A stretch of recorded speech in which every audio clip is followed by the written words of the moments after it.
Okay, so welcome to the session 0 proper. We're starting over. We're the pros.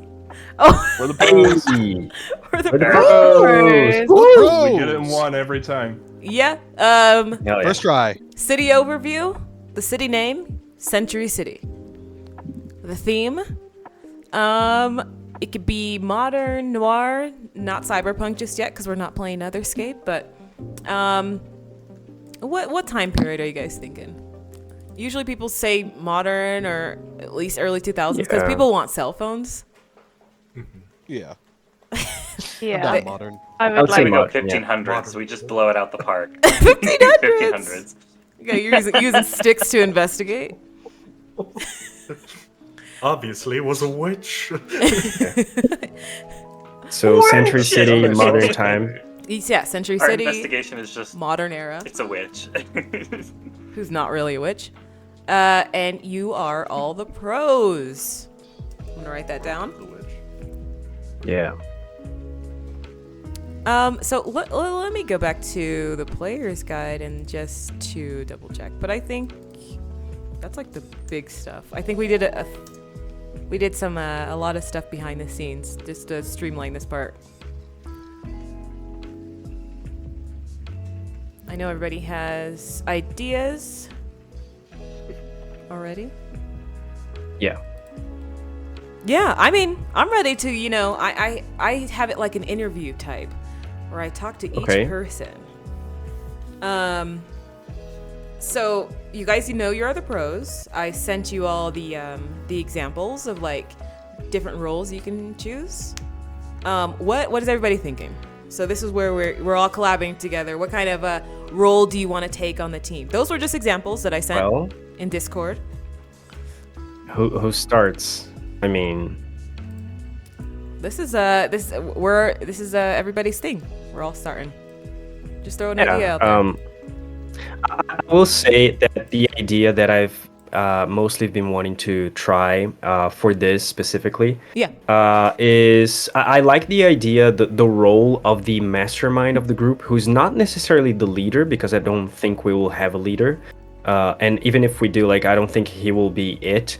But I like the idea of playing a character who has the mythos of Heimdall, specifically Heimdall's eyes, which are described as he's able to see far and clear, and he also has prescience. He can see a little bit into the future. So he works as kind of like these strategist for the group. He comes up with the plans, and whenever we inevitably have to change things or adapt things, he's like, okay, so we should probably do it like this. And he can also kind of mechanically speaking buff his allies, because it can be this is the path that will give you the best reward, so do this or do that. And and he kind of helps everyone out to make sure that they follow the best plan possible.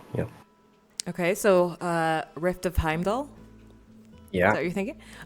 Would he be touched, borderliner? Probably borderliner, I think. Okay. Which is 2 logos and 2 mythos, which is right in the middle. I mean, that makes sense. I was gonna say because you guys are the pros, it would make sense to be borderliner, which is 2 and 2. But you could be a pro even if it was mostly logos. You still get benefits from your logos tech, so it doesn't really matter. You can't make this OP type character. It's fairly balanced. Because your tag can say one thing, but it's still just a +1. So, we got John. He has the mastermind type planner, right?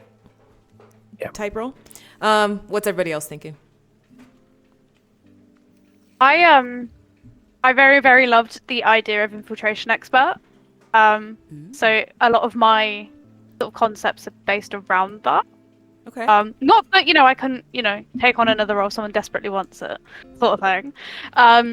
But yeah, so I liked the sort of idea of blending in. So yes. I had the idea of a Jane Doe, so that sort of a rift of a Jane Doe, so an unidentified person. Love it. But so that an unidentified dead body. So it has that sort of beyond. beyond the material plane. One of the tags is forgettable face. Yeah, exactly. So she, like, can't be seen, sort of thing. But then I kind of like, I do have her sort of day job as well. She's desperate to be an influencer, but she's really struggling. No one knows who she is. Yeah.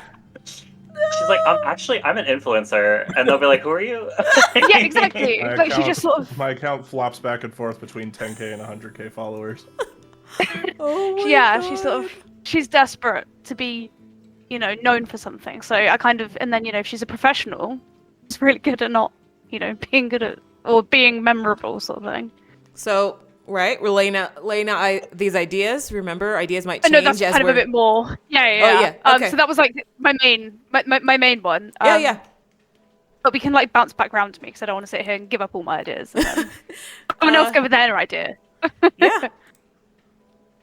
And what were you thinking for her? Touched, which is mostly logos and one mythos, or half and half, which is borderliner? I think half and half. I think that'd be the easiest for me as a newbie to get my head around. Sure. I think both. Being like, stuff's fading and cracking, and I've read the player guide, but out of context, this means nothing to me at the moment. So it's okay. I'm getting there. But yeah, I think having like 2 and 2 would probably be the easiest for me to sort of balance, if you will, or keep up to date with. But yeah, that sounds good.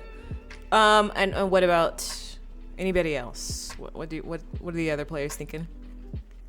I'm thinking on trying up as a con artist kind of character. Thinking about doing a mythos of Lady Luck or someone with great fortune. I'm thinking that it's borderliner. The character, the logos is heavy gambler, high risk, high roll. He's straight out of if this was in the world, Fortune Row. Yeah. He lives big. Yeah, he lives big. He plays big. He goes hard to go home, and he always intends on winning. Playing his card close to his chest. Things usually go his way. With his mythos of that good luck and fortune. Okay. So I usually use that ability to kind of con people in a way where he knows he's very confident that things will go over his way. So logos would be professional gambler. Yeah. Title. Okay. I mean, that's a thing. It's not illegal. There's people who are like make so much money doing that. Mm-hmm. That's true. Yeah. Arcturus, Vivian, Johnny. Yeah. Go last. I'm between two concepts. So one of them is like a photographer whose mythos is like the Titan of memory. So each picture he takes like remembers that area a bit. So kind of to watch that from like the perspective of like Polaroid. Okay. Don't lose that camera. And then that's awesome. That's the one issue. That's and then incredible. the other one, a museum curator whose mythos is Quillen, like these little dragons that like herald people's arrival. Yeah. So he'll send those out, and then they'll do little alerts if somebody walks by them. And so they help him around the museum as he takes care of that. So I'm like, what? Yeah, I'm still kind of debating which one. That's awesome. City of Mist. You have so many good ideas. You can only choose one. Mm-hmm. Those are both great. Mm-hmm. Would you be touched or borderliner? I think for like museum creator, borderliner, and then for the photographer, probably just touched. Okay. So we'll figure that out later then. Okay. It sounds like Vivian wants to go last. Yeah, so that's me then. I have one concept that I really like, and then the second one that I can do if the first one doesn't pan out super well. Okay. So my main concept is this old grandma. She is the rift of the Mayan goddess Ishel, the light weaver, who's the goddess of medicine and like illusions and trickery and that sort of thing. Kind of, sort of. So the idea that I have for her is she's going to be kind of like a healer, but also like, can create distractions. Okay. And that sort of thing. And I'm in my head, she plays a little bit like the grandma from Hoodwinked. Like just the badass secret agent grandma, kind of, sort of. Yeah, you'll love to see it. Okay. But part of her thing is that all of you. Yeah, is that yeah. She's been knocking off grocery stores since most of you were but a twinkle in your dad's eye. There's a little is it chink in the armor? Clink, whatever. The age range is late 20s to early 40s though, for character creation. Understood. Okay. You could just be an old soul then. Yeah, just an old soul.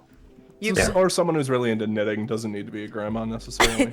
You could still be the mother of the group. Oh, absolutely. Yeah, we could easily change badass grandma to, badass mom character. Yeah. Have you met Bodhi's mom? Is like one of the concept. It's Bodhi's mom. One of the concept tags. This is Bodhi's mom. It could be Bodhi's mom. Tags I have for like the mother/grandma logos card is eyes on the back of her head. Oh yeah, no, that's all moms right there. Exactly. Mom, yeah. So yeah, basically the ideas that I have for kind of she'd probably be 2 and 2. So I have kind of like medicine, healing, like light weaving, illusion creation, something relating to her, being a mom or a mother, and then the last one being like a knitting circle that she's a part of. Oh, I haven't played with anybody who has been a parent. Like no one's been a parent yet, except for Bodhi. Because that's dangerous. And then the other concept I have, it is really quick, hacker infiltrator kind of thing. Just some dude who's a rift of the chain email virus. Oh God. So basically accesses one part of a network and then is able to spread influence throughout the entirety of it. Like it's awesome. Like I was gonna say, so he's hated. Everybody hates him. Oh, absolutely. Like it's one of his main cores. He doesn't understand why everyone hates him. But he's constantly talking about like a Nigerian prince or amazing. I need to look up some more like famous chain emails. Okay. Got Trojan horses. You got worms. I gotta get you up, man. But yeah, that's just part of his rift is he's really good at accessing like networks, and it could be networks of people, it could be networks of tech. Yeah. Okay. I like it. Yeah, it's just that one's more vague. That's okay. Everything gets fleshed out eventually. More details. Mm-hmm. And Vivian? Yeah, so I have 4. That's why I wanted to ask people what they thought, because I'm like most of them. After listening to you guys, I've cut out a bunch of my ideas because I had 10. Let's hear it. So those ones are gone. But basically, I have.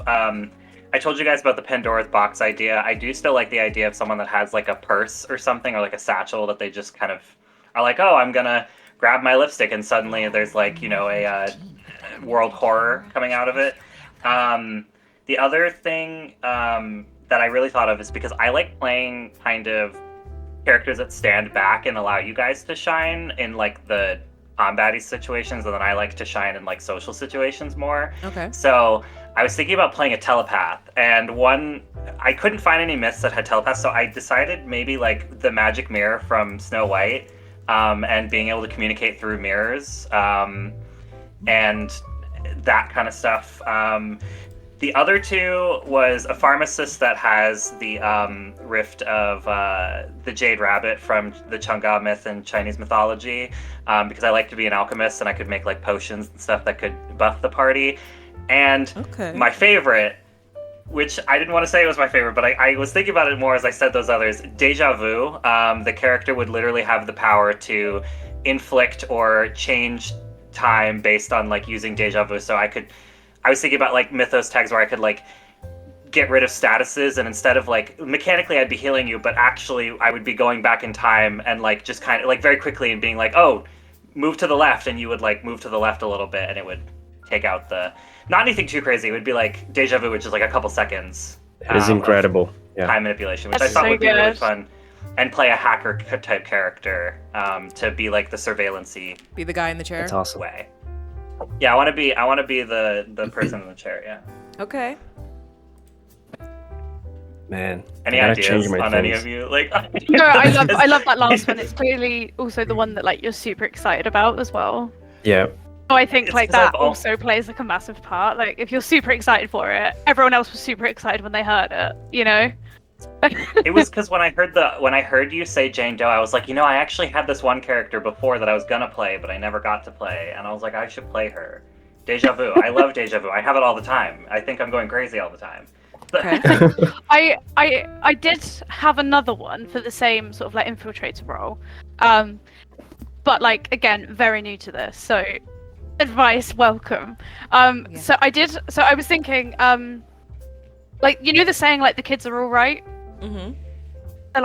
Like a rift of that, and it's sort of like someone like I don't know how to explain it. Like I get these ideas and I'm like I don't know how it looks in game. Help me. Same. So yeah, like so the saying like the kids are all right. And then like the idea of like the way she infiltrates is by like sort of helping like the children around the city that are like abused and like hurt and things like that, and like she's seen like their sort of like fire to like make a change and that sort of stuff, and she's like, yeah, you know what, the kindness of these children, that is great. But then like her sort of like, I don't know, her logos I think would be like just like a socialite, like the daughter of like a really really rich, like she's just super rich, yeah, like, we need like, one of you guys to be super rich. Please. She's kind of come into that like super rich, like, and then I guess on that one, I guess she'd be touched. Like she's just sort of come into this, and she's trying to balance the idea of like revolutionary ideas through the act of children, and then with her own sort of thing. But Jane Doe was my first one, and I was just sort of like, oh, I'm stuck on both. But yeah, I have the ideas. I just don't know what they would look like. So any sort of insight on how they would look?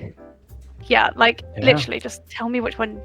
Tell me which one. That sounds awesome. Tell me which one to pick. Jane Doe's my favorite. Jane Doe's my favorite. Yeah. Jane Doe it is. Perfect. That's what I wanted. That's what I wanted you guys to say. So amazing. Guys, pick one for me. I'll pick the right one. Please do it. Pick the right one. I figured if you guys said, oh, you should do The Kids Are All Right, and I was like, then I should probably do Jane Doe, right? So I was like, that's the one I wanted you to pick, so it works out well. Why suggest it? She would have been disappointed if we chose the other one. Yeah, exactly. Because then I would have known really which one I wanted to do. What do you? I understand. Yeah. The girls that get it. Understandable. Yeah. Okay. Oh man. I mean, I feel like I gotta change my idea. So. I liked your Jane Doe idea because I actually threw away my other idea, which was this like star goddess that like she's an astrology girly, and she was gonna be like, yeah, so like the stars are totally not aligned with you right now. Like this is, but when you said Jane Doe, I was like, wait, I love that idea a lot more. Like, take it. Okay, perfect. Yeah, no, sorted. Yeah. Lovely. Okay. The stars in retrograde. Jane Doe would be borderliner. Yeah. 2 and 2, is that the 2 and 2? Yeah, borderliner, yeah. Touched is the one where it's like just 1 and 3, one right? mythos? Yes, yeah. Yeah. Okay. So the next thing I want to ask is like, I'm not sure which one to do first. I want to ask how you guys all came together. Yeah, because if, one person, I feel like the job should make sense in terms of like, yeah, how you guys all met. Mm-hmm. If there was the professional gambler, if that was someone's a professional gambler. What was because my girlie is so desperate to be famous, she could be his personal assistant. Instead of being instead of being an aspiring influencer, she can be their personal assistant because she's just like, oh my god, I need to be famous. He's rich. Or Vince, he knows famous people. Rich person.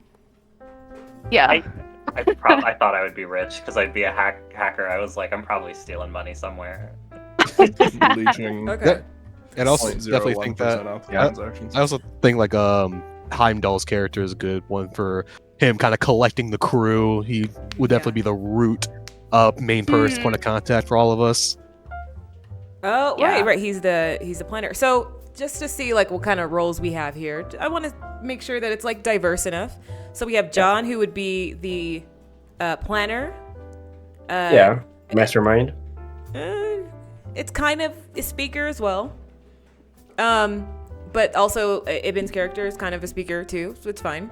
But you're you're the lucky guy.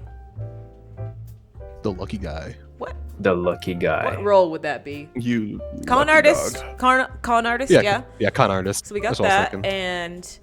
and Johnny. You had a few ideas. Which one? Yeah, I'm thinking I might go with Ishel. So the sort of healer support, but also like, illusion creation. Gotcha. Okay, healer support. Kind of like distraction, whatever. Yeah, support, general support. Let's just put it that way. General support. Okay, sounds good. And then Vivian, you had your ideas as well. What are you thinking now? Yeah, deja vu. Borderliner, and I'm probably gonna be the girl in the chair. It's gonna be me. Okay, I'm gonna be that's kind of like the surveillance expert type. Yeah. Yeah. Okay. Tactical support. Yeah, that kind of stuff. Gotcha. And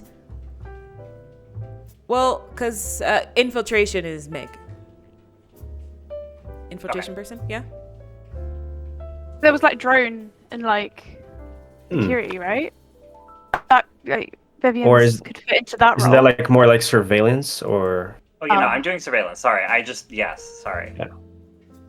Yeah. Okay, and then I got you. Meg is the infiltrator of the group. Yes. Because she's so forgettable. Yes. So darn forgettable. I would just say she's the best at it, but you guys all do it. You guys all work together to get into one spot. So like, John he plans it all out, but you guys all execute it together. And Arcturus. She's our Catwoman. Yeah, exactly. Yeah, I was thinking the museum curator. Maybe he appraises the items we take. Says like, oh, this is of value. Maybe then set up a buyer to buy the items. So are you guys criminals? You guys aren't criminals. I mean, if we're heisting, we gotta be criminals if we're heisting. I mean, stealing from the rich, then it's not a crime. 007, he does heists all the time, but he's a good guy. Yeah. I mean, I was thinking along that. We could be in the gray area. We could be in the gray area, right? Yeah, Indiana Jones style. Like we come to him, like we put him in a museum. Does this belong in a museum, kind of thing, you know? Exactly. Yeah. I didn't imagine you guys were criminals, but you are known, like in the underworld. Your name is starting to pop up a lot more. Okay. But you're not bad. We're bad people. You're not. No, you're not bad people. Okay. And I think that was one of my notes. Takes a lot of money. Yes. Okay, so a little bit more before we actually start filling out stuff proper. Coming from previous groups, this is what I found that I've played with. I think this is best for a cohesive campaigning group. At least 3 characters should have good familial relationships. No psychopaths, sociopaths, or antisocial type characters. Sorry, Vivian. God, I wanted to play myself. Yeah. I don't want to know which one you are. At the end of the day, let's create someone who wants to be together with their crew, wants to help people. That's why I didn't want you to. Everyone doesn't have to be Captain America levels of justice. Yeah. But in a metagame type of way, you'll go along with the plans, right? But you're creating someone who it helps, like having that internal, like that hook for yourself. Like this is why I fight. No lone wolves who need to be pushed to go along. So we're gonna get into it a little bit more, but let's ease up on the trauma a bit in the backstory. I know John loves a good trauma dump.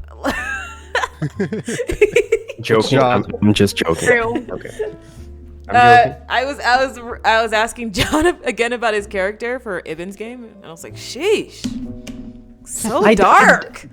That's not what I usually do, okay? My characters are usually pretty happy. It just happens that Clay is a little, he was locked in the freezer, and he saw his, 6-year-old sister die. I don't remember her age. It's a lot. It's fine. A lot.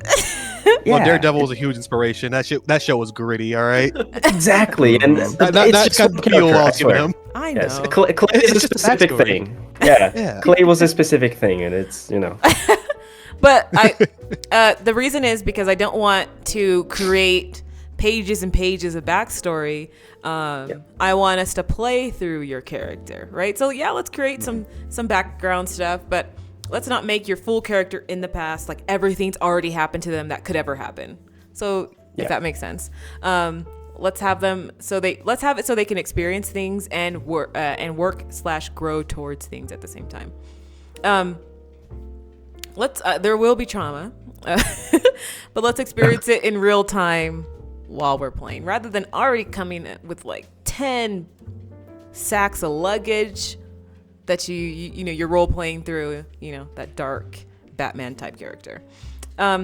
Is it okay that we have like we keep some of the backstory ambiguous, so we kind of we have our actions speak for our character instead of having the backstory? That's how I roll. I'm more of like, I like keep my backstory ambiguous also, because it gives me more room to work with. Yeah, especially with me at the MC, because like you're like, oh, a guy shot me in the right leg 2 years ago. Very vague. Yeah.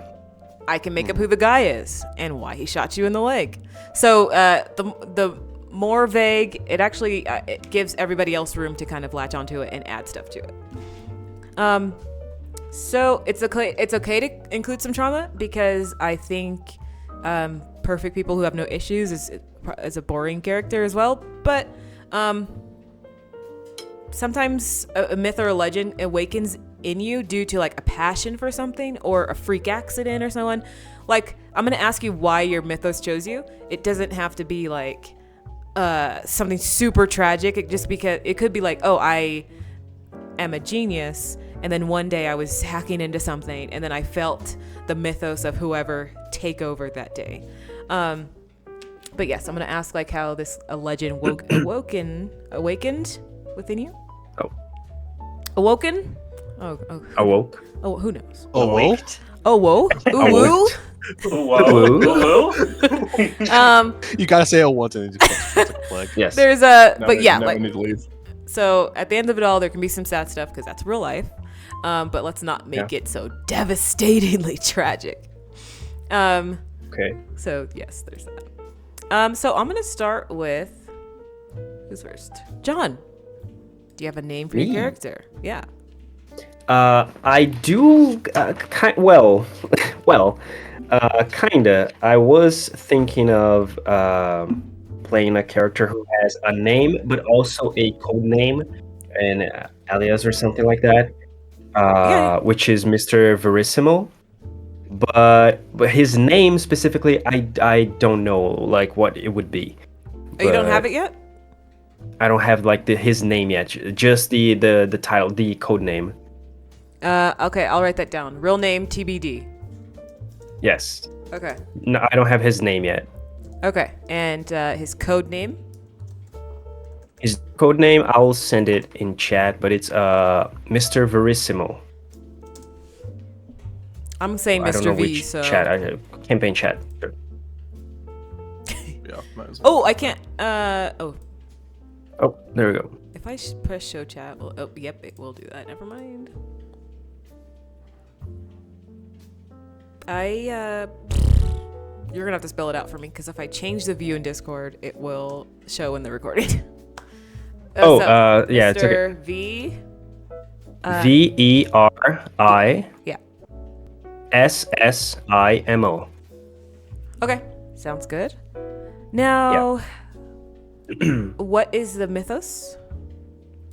The mythos is, well, I don't know if Heimdall is okay, or Heimdall's eyes, to be more specific about it, but it's Heimdall. Maybe those are like a relic you have. Yeah. Oh god. Ooh. Don't carry around creepy. eyes. No, they're like little bag of marbles. eyes. Yeah. I don't know. Ooh. Yeah, no, I imagine him like his eyes are actually like kind of weird and they kind of glow. If you are like a rift and you can see that his eyes are weird, they're like white, and yeah. Okay, so I'm gonna say mythos is eyes of Heimdall. Yeah. And your logos, your character's day job or their mundane life. Yeah. So the thing that he did before, I imagine that he was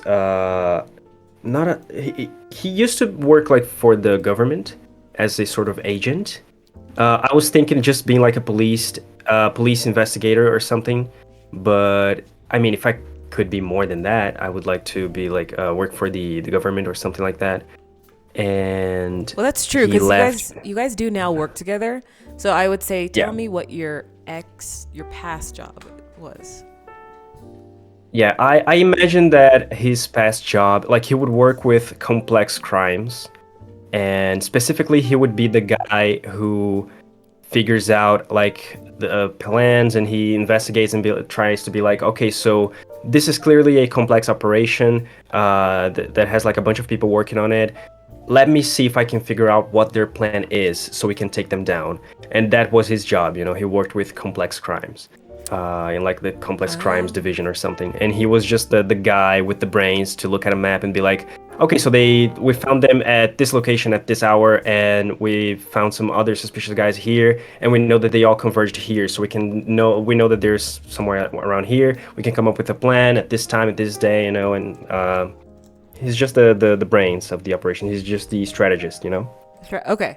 I feel like there's like a specific name. I'll look it up later because I don't know the official name. Yeah, I think there's a specific name for it. I just don't know it.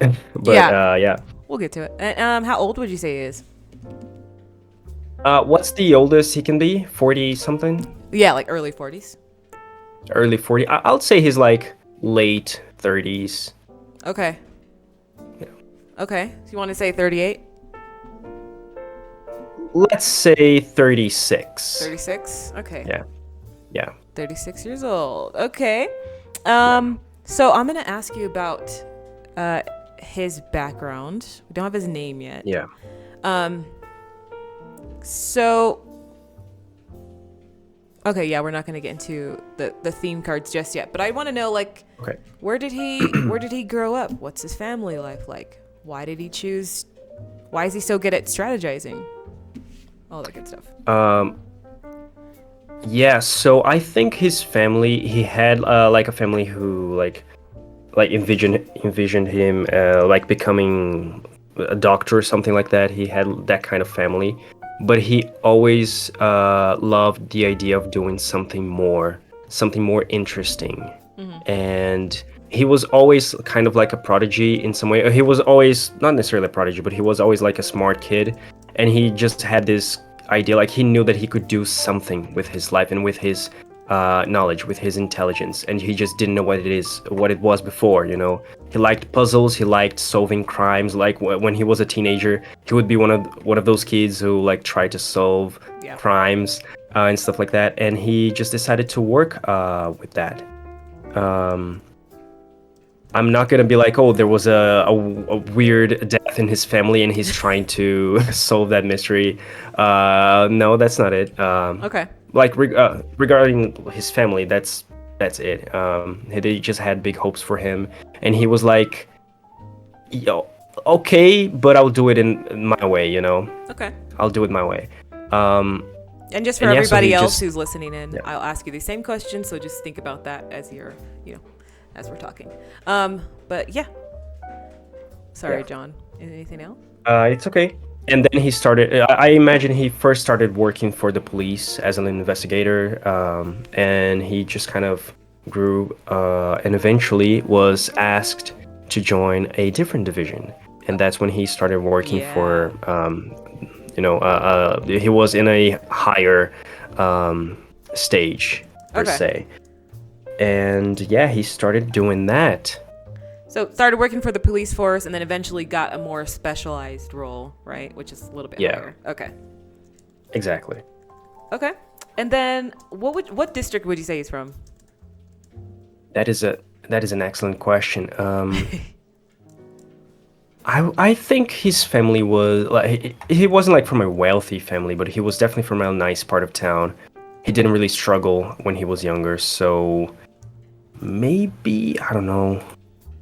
I mean, there's honestly, yeah, I'm checking the district. He could be from the I don't know, not industrial. Blue collar? Blue collar could be like working. Yeah. It's like the working class district. Yeah, that's probably best, like blue collar residential, and yeah. Okay. Tell me a bit more about his family. Who's in it? His dad was probably just some wealthy, just some not wealthy, sorry, but a respected doctor, like a surgeon probably. Okay. And his mother could be like nothing famous, like not an actress or anything like that. Oh wow. Maybe Politician.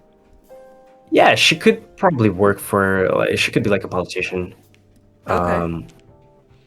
And he does have siblings that don't matter, quote unquote. What? They don't matter. Like one of them, just unquote, you Okay. know, like he has a brother who is like a failed musician, and a sister who is something else, and that's why his family, like, they kind of forced him to, like, you have to be something, you have to do something with your life, because your brother is a failed musician. He's like playing he's like in a garage band, and your sister, like, we don't even know where she is. So your sister's just like in college but has not settled on a degree yet. yes, Like precisely. Like she General has the studies. money. She has the money to be like, oh, I'm gonna try this now, or no, I'm gonna change for this. Like, she has the money because of the family, but she doesn't really do anything. And they don't matter in the sense that, like, he's too focused. Like, he was forced to do his own thing as a child, so he never had the time to spend with his siblings, which wasn't his intention, but that's basically what his parents kind of like forced him to do. Yeah. Are you the oldest? He's definitely the oldest, yeah. Okay. And okay. Don't have a name. If a name pops up, go ahead and tell me. Yeah, I'm thinking about it. Okay. Something chic. So my last question for you is what is your secret pain?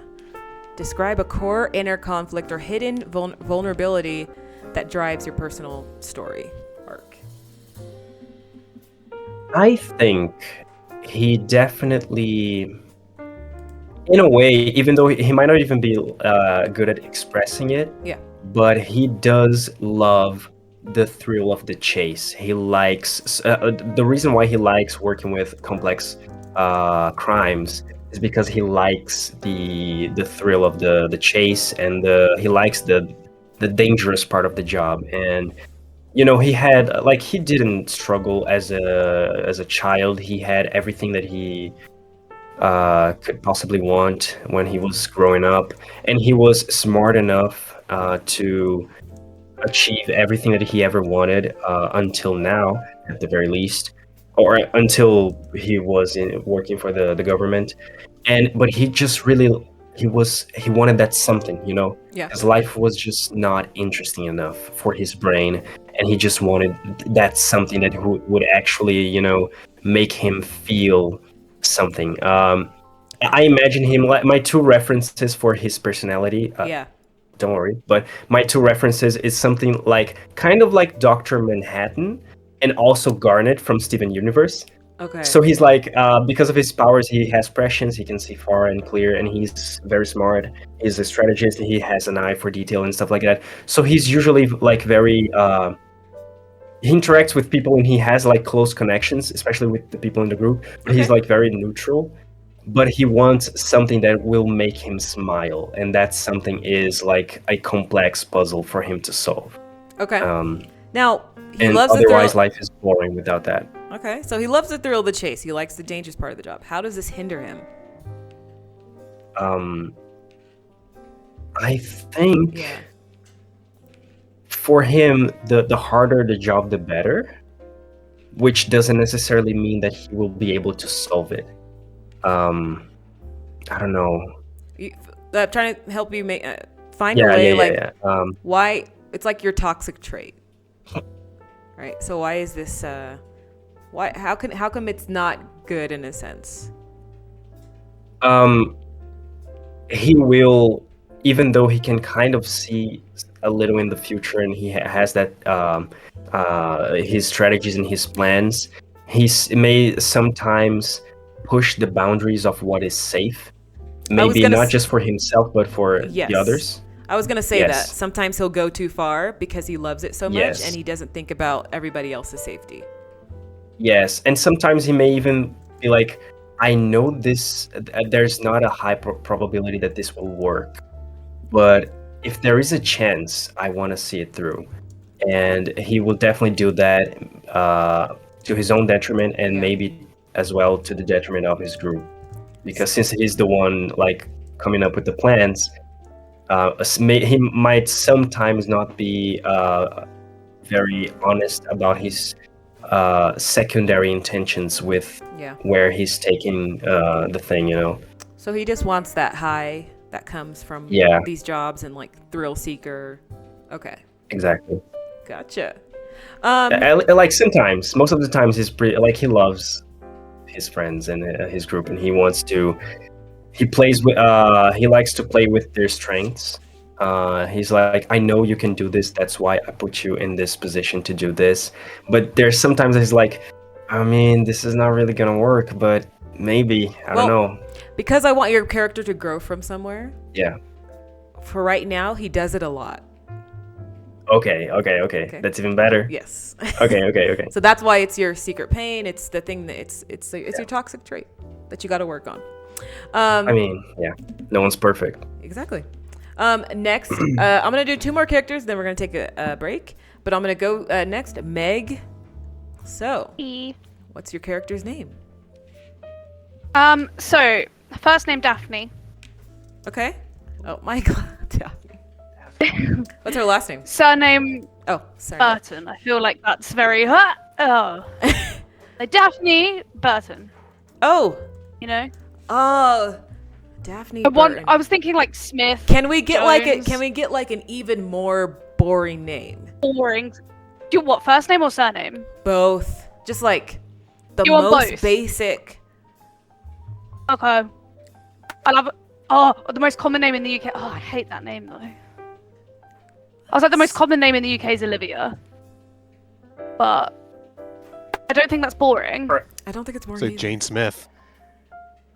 I don't. I feel like Jane Doe and then Jane Smith. Yeah. I feel like her first name Jane is too on the nose, you know. Let me look up a or list. is it? It's totally fine if it is. But I was like thinking My like third concept character was a rift of Tom Thumb, whose first name was Tom. So I mean, but then after hearing John's sort of explanation, I was sort of like, she could fit in as his younger sister. I will say, Pam. Pam from The Office. I looked up the most boring girl names, and it's like Pam, Barb, Patty, Kathy, and Sue. I'm playing a Barb. I feel like those are so cool. Those are just old lady names. What? No, I feel like Brittany. No, Jennifer. Jennifer is so basic. I was worked thinking with 5 Jennifer. Oh, Jennifer. There might be a J name. I was thinking Sophie as well. Jennifer. Okay.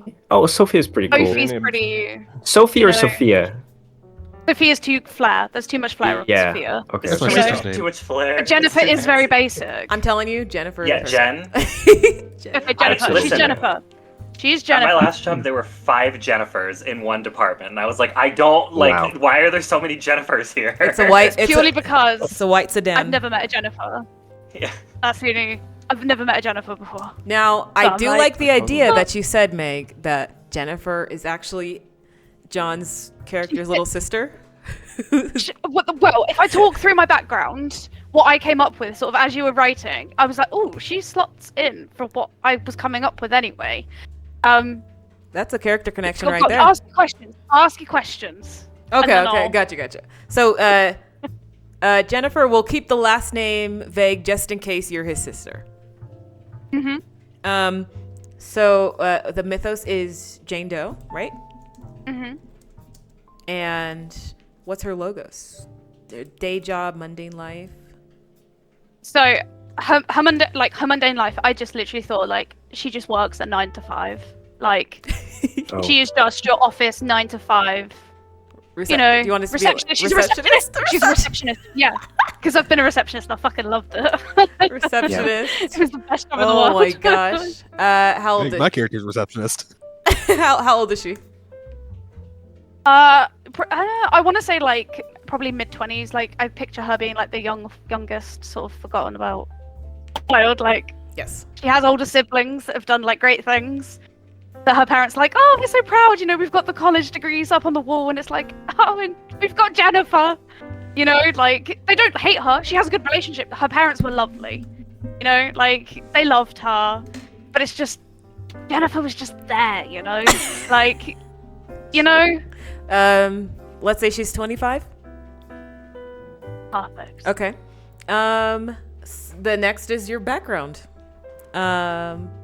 Formative events that shaped who you are.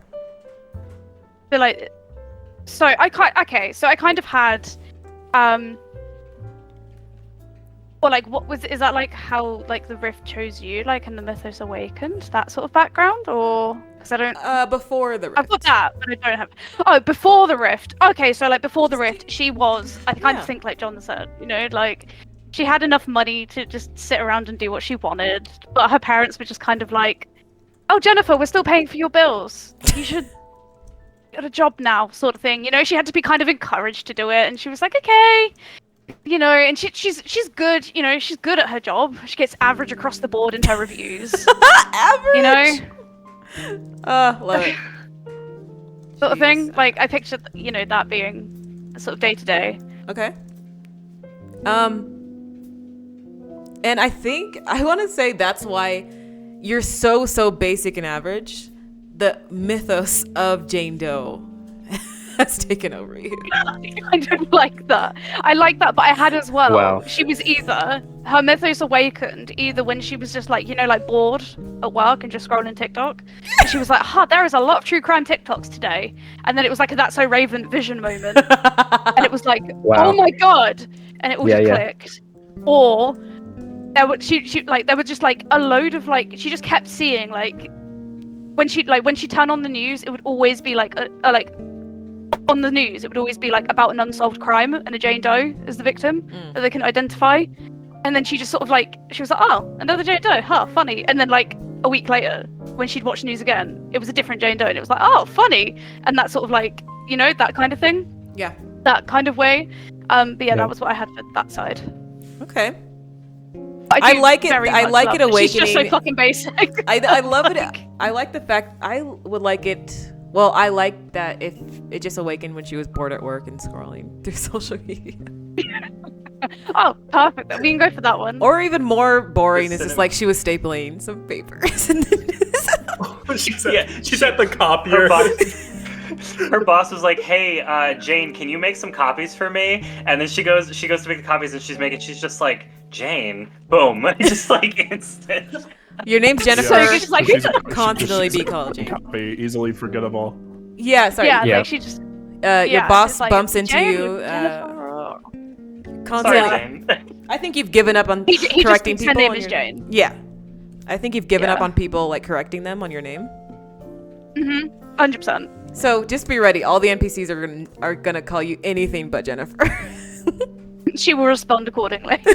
She'll just be like, "Yeah." Barb. Hit you with the face. Yeah. I got a name for mine, by the way. Whenever. Oh yeah, what you got?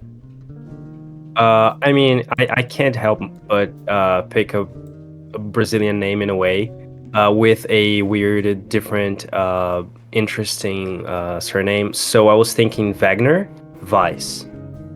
How do you spell? That's so good. Wagner? With W. So Wagner Weiss. How do you spell Wagner? V-A. Wagner. Wagner. And Wagner Weiss. Yeah, Weiss. Now, okay, it's up to you guys, but yeah. I want you guys to be siblings. No, I'm more than that. I would love that. Yeah. Jennifer Weiss. That sounds cool. That sounds cool now. Yeah, but I mean, yeah. But still forget. No one remembers your name. It's Jennifer something. Maybe she never. When people ask her name, she just goes by Jennifer. She doesn't even. They don't even bother asking her surname. Yeah. They just think it's gonna be boring. Wait, what if her middle name is like Jane or something? So she goes by Jennifer Jane, because there's like a lot of people that do that, where they're just like, oh, like, or her middle name is like, Obsessed like with it's you. like Marianne or Obsessed something, with like Jennifer Ann. Like, Yes. Jennifer Jane. Jennifer Jane. It's Jennifer love Jane. that. Jennifer Jane? Like, Okay, I'll put Jennifer it in. Jane Weiss, and then Yeah. people are like, why don't you say your last name? I would remember you more. And you're like, oh, I don't know. I just want to. Maybe it's because she doesn't want to be compared to her she's brother. like, I don't know. I so just think she's like- Jane stands out more. Like, she just has no idea of the fact that she's just so fucking basic, and that's why it's just not clicking. Because my last name's Iston. Imagine being named Jennifer Ann Iston. It's crazy. Yeah. So, were you always compared to your older brother? Okay, so I sort of had it. Like, she personally, like, she was never like, oh my god, I've always been in his shadow. Yeah. If anything, it was kind of like, this is pretty nice. Like, they don't expect me to do anything, sort of thing. Like, she can just go on and live in her shade of grey type of life, sort of thing. But I think like her, like the secret pain sort of side of it would be that like she's scared of being forgotten. Okay, one Then second. like she does things. 1 second. Oh. We're gonna go to the district is the blue collar district. Oh, district. Because that's Or the white picket fence one. That was pretty. I was thinking either or for whichever one works best. I'll leave it up to you guys since you are siblings. Where do you guys want to be from? Yep. He said blue collar. Blue collar's fine. But I was yeah, just thinking I like mean- your average family, like yeah, that was my thinking. Like that's but, actually like- even better if they're just like an average family, and yeah.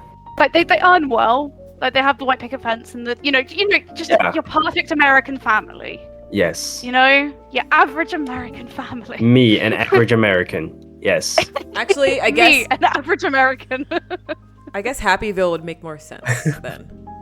Yeah, the white picket fence place. Also, Yeah. Happyville is like such a creepy place. We'll get into it. Oh yeah. Ooh. Do you guys want to be from Happyville? That makes more sense for like. I like that. Okay, I was thinking about like Absolutely. Yeah. financials wise when you guys mentioned it. Like successful enough that they earn enough to like send their kids through to like private schools and that sort of stuff, and like it's just sort of like Wait. a. Did they run out of money and they just sent Jen to public school? We're like, They Wow. forgot Sorry. they needed a trust fund for her. Sorry, Jennifer, no college wow. for you. So I want to hear about the family dynamic from Jennifer's point of view.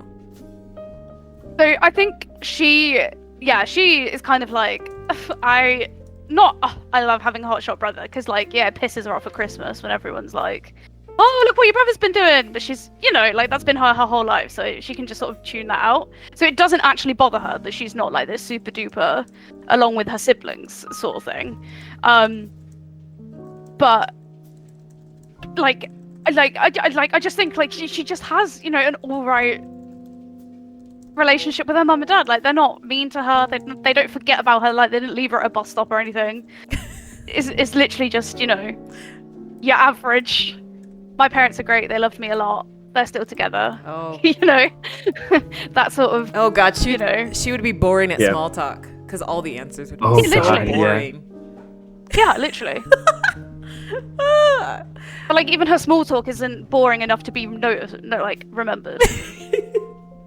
Oh, this is gonna be fun. So you're the youngest, but you don't mind being in the background, right? You actually okay. Okay. So If anything, I imagine she'd kind of be annoyed at her hotshot brother for trying to like get her to like. He kind of sees her just being like sailing through life and being Got like, it. "Come on and do something," and she's like, "Ugh." got you it. know?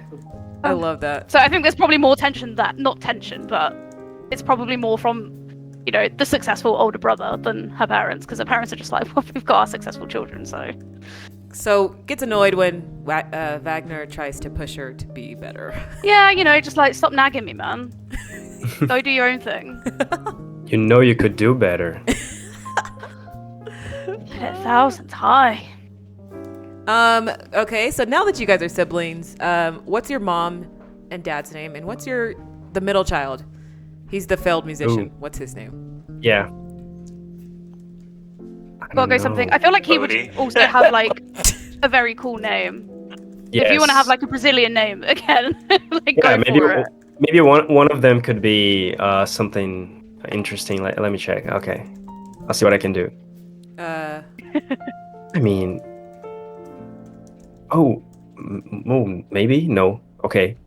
Hold on. I got a couple of names here, but who is the more interesting, like the father or the mother? I don't know. Probably the mom, because she's like used to be a politician and probably has lots of cool stories. I mean, I feel like Angela Weiss is a pretty good name for a a politician. Yeah, Angela. That's a good one. Yeah. And what about Meg?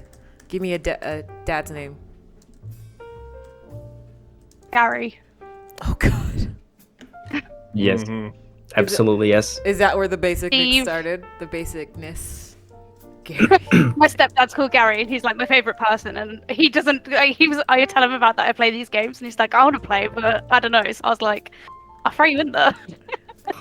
Yeah, everybody can play. It's just a dad name. Okay, and your older brother, though I'm gonna say he's 30 years old. What's his name?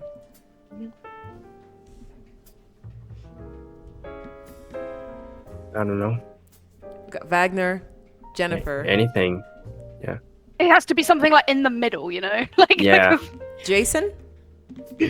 Jason is a pretty good name. Okay. Is it too basic? Maybe too basic? We're trying to get not as cool as Wagner, but not as basic as Jennifer. William is pretty good. Name. Okay. Really? Mm-hmm. I think that's kind of basic. I feel like Jason was like basic white boy to me. Like, Especially considering that he's like the failed musician. He just went into like a punk band or something. He having like a basic name like William is pretty funny to me. It's just William. He doesn't go by William, of course. Okay. He goes by like Spike. Yeah. Oh, something like that. Yeah. Yeah, that was off the top of my head. Now let's talk about your secret pain. What's this core inner conflict that you have? So some vulnerability. So I think she's scared of being forgotten. I think it ties in with the Jane Doe aspect. You know, like they're never identified, they don't get a proper burial. But also like, does that mean you're scared of your life? Are you scared of your mythos then? Your mythos is all about being forgotten. That's pretty cool. Maybe. Is that a bad thing? Nope. No. I'm just asking. Well, I kind of see her resenting her mythos a bit, you know? Like, kind of being like, the only thing that I'm good at is, like, being fucking not remembered, you know? Like, are you joking? Sort of thing. But yeah, I don't know, like, she's scared of being, not so much forgotten, like, I don't know, she's just scared of, like, not having a legacy, like, not making an impact, that sort of thing. I hear you. And I think, like, because she wants to be seen and she wants to be known and she wants, like, those deep, like, she wants someone to be like, oh, hey, I remembered this about you. That sort of thing. She will do sort of, like, whatever it takes to make that happen. So if we start there, that means there's a potential for your mythos to actually change. Which I had ideas about as well. Okay. Like, it could crack and, like, people start to remember you. We'll get into that more into gameplay, but there's a question of like, are any of your themes under strain? Meaning, are you going against any of your themes? Like if you're starting to get remembered, it's going against your original theme. But this is a good place to start. Sure. I could say all this, and then like when we actually play, I'm like, you know, like it just goes like somewhere. It always happens. Of course. Love it. Okay, so I'm gonna do you, Malik, next, and then we're gonna take a 15-minute break so that I can go feed the doggy and eat lunch quickly. But yeah, Malik, what's the character's name, brother? So I'm going with Vincent Reed. Oh, the slimiest. Slimiest name I can think of. There you go. His mythos is? The lucky number 7. Hey. I can get this in there. Kinda. Okay, see ya. And professional gambler, got that. How old is he? You said John's character was 36, 37? 36, yeah. 35, 37. We'll do 37. Okay, sounds good. And give me a little bit more about his background. Like, how did he grow up, and where did he get his personality from? How did he get so good at gambling? All that good stuff. Yeah, definitely. Grew up in Fortune Row, living big. His family also came from the same place. Okay. Sorry, excuse me. And family was also in the high stakes gambling. He basically picked up gambling from his family. Oh, okay. Yeah. It was more of something that he thought he enjoyed, and then he grew up into it. Became a professional gambler. Winning big sometimes, but deep down in his core feelings with the relationship with gambling, it was something he was born and taught, but it was never something that he really identified himself. Like gambling, that wasn't his big thing that he liked. He wants to be a dancer. No, like it was part of the mythos when it came to, while thinking the mythos kind of came to light after he probably went big in one tournament, and then he realized, wow, that was really underwhelming. Oh. it was almost like very, very expected that I was gonna win. I know I'm gonna win. So he kind of had that little midlife or epiphany, midlife crisis, or existential crisis, where like, man, this is very predictable stuff. I need to find something else. Kind of same thing with John's character. I don't want to chase that high. I want to do something against the odds, not knowing the stakes, and coming back from it. That's the real deal when luck comes into play. Is when you don't actually expect the outcome. So, would you say he's like quite bored with the gambling life and wants more? Yeah. It's definitely his logos and his like what he's known for is gambling, but that's not who he wants. That's basically a life that he wants to move away from. Yeah. Would you say he wants more risk? Oh yeah, more risk.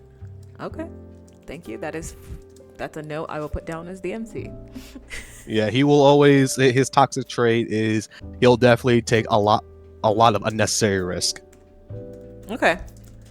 And so tell me about his family. A little get a little bit more detail. What's the dynamic like? How does everybody treat each other? Definitely it's hot, like strict parenting of where they only raise winners. Like they always had that ego, like very high ego, that the world rolls around them because they are just natural born winners, where they're great people, everyone loves them, very narcissistic group of people. Okay. Yeah. And that's again something that he grew up and adapted. He doesn't have like a bad or a strained relationship with his family, but that's just something it's a toxic environment he grew up in, but he's also accepted and acknowledged. Okay. Mother, is there mother, father, siblings? Oh, gonna say mother and father. Maybe one sister. Do a whole one of each thing. One of each? Okay. Yeah. Little sister or older? And is she better? Is she better than you at gambling? Little sister. She definitely took up the mantle after he won his first tournament. After he retired, she definitely was the more top tier gambler, more well known now to the public. Okay. So right now she's more well known. Mm-hmm. You got a name for her? Well, I'm gonna ask all their names. Ooh, man. You got this. Man, that one I was not ready for. No one's ever ready for it. Ramona? The little sister's name? Ramona's pretty good. Yeah. I like it. Ramona. And you're 37. How old is she? 29 to 30 years. 30? 7 years apart. Okay. And what's your dad's name, mom's name? Oh, yeah. Come on. Man. Dad and mom. Well, I can't do Richard Reed, because that's Fantastic Four. That is. Yeah, I get that one. Maybe he's Vincent Reed Sr. Maybe you're a junior. Yeah, Vincent Reed Sr. How about that? Okay. And they call him Vinny. Yeah, Vinny. Okay. I feel the family dynamic would be very, very narcissistic. That both of us are actually juniors. So Ramona Senior and Vincent Sr. The mom's name is Ramona too. Yeah. Oh God. Very toxic. Yeah, very toxic family parenting. Wow. They want their name to live on. Oh my God, them. It's like Will Smith and Jada when they name their kids Willow and Jaden. Get over yourselves. What's his secret pain? Secret pain. Yeah. Well, same thing with he is taking unnecessary risk where he does not like the whole he doesn't like the always winning feeling. He always wants to find that balance of there's high risk and high reward and not he does something and everything goes his way. He wants that ambiguous feeling where the odds aren't always in his favor. Okay, so he's bored of everything going his way. Mm-hmm. Okay. And so he will take more unnecessary risk, like, you know, yeah. So in order to not be bored by all that stuff happening the same way, he'll take unnecessary risks, you say? Yeah, exactly. Okay. Got it. The best example I can probably think of, like most extreme case, Russian roulette. Oh God. Unnecessary risk. Not really a sane thing to do. You got that right. But you're lucky. You're lucky, so you never shoot yourself. Yeah, exactly. Oh God, for example. Okay, I'm gonna write that down. Once a day, he wakes his morning ritual. He wakes up. He puts a one in the chamber, revolves in, to shoot to his head. Say, all right, it's gonna be one of those days. That's psychotic. Yeah. That's hot. From a family of narcissists, I'm not surprised though. God. Oh my God. Wheel of Fortune. 1, 2, 3. Okay. Vincent what? Vincent Reed. Vincent Reed Jr. Yes. Is that like okay? But he never goes by Junior. It's always Vincent Reed. Yeah. Okay, sounds good. I'm gonna get to the next 3 players, but let's go ahead and take our break for right now.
And we're back, and I think if you mute yourself, I think it fixes it. I'm not sure. When you unmute. But next up, Arcturus. My boy. Alrighty. What's your character's name? Wilford Treble. Okay. Treble? How do you Yep. the regular way to spell treble, or how do you spell it? I spelled it as Treble. Yes. Okay. So we were deciding on touched or borderliner. Which one are you going with? Borderliner. Perfect. And then the mythos. Quillin, and I can spell that one. Yeah. Which is basically like Quilin. Oh, okay. I don't know why I thought it was going to be more complicated. Okay. And what is their day job?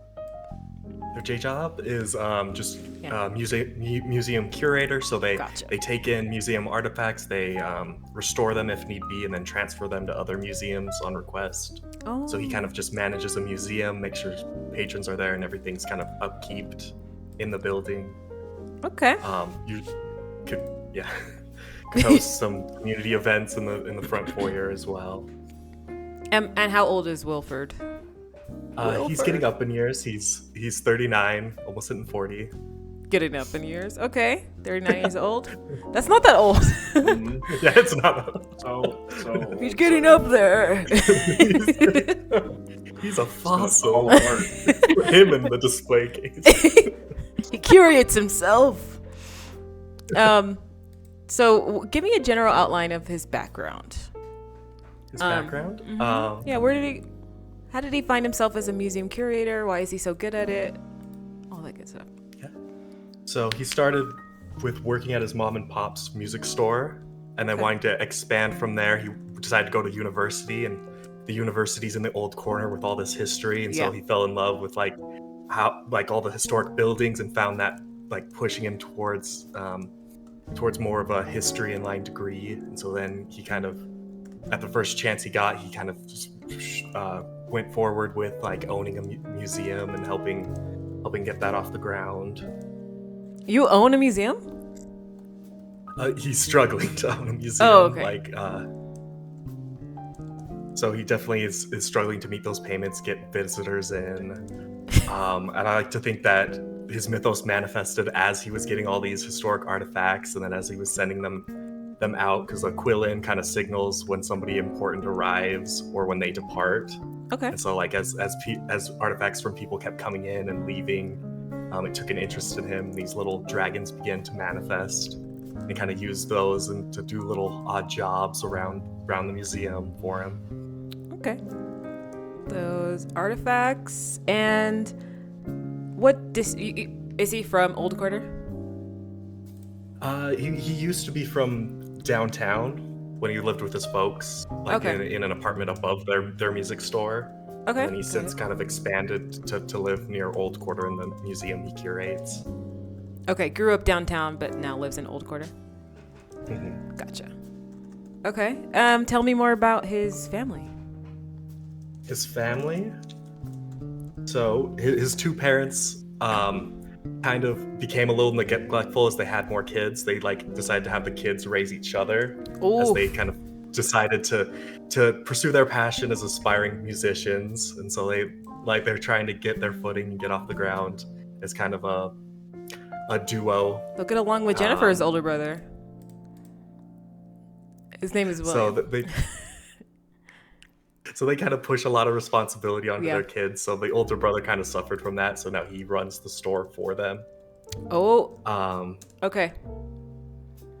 And then his younger brother, seeing Wilford leave and pursue his own passions, decided to kind of leave the mom and pop store as well, and kind of head over into city government as an intern, and being kind of working his way up. Okay. In that regard. How many? You said correct me if I'm wrong. Did you say they had a lot of kids, or just how many kids? Just 3, including Wilford. Oh, okay. But they all took care of themselves because your parents were focused on becoming musicians. Oh, okay. What's the family's name? The family's name?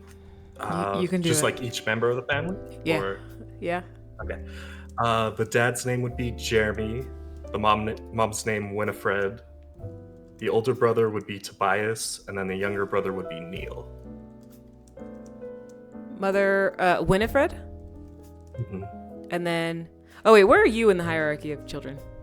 The middle child. Middle? Okay. So older brother is... What's his name? Sorry. Tobias.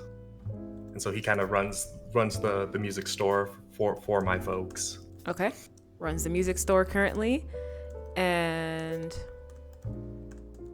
How old would you say he is? He's older than you, so 40s, maybe? About 45, I would say. Just Okay. to kind of have a little bit of an age gap. Okay. And then you have a little sister or brother? Younger brother named Neil. Okay, all boys. That's great.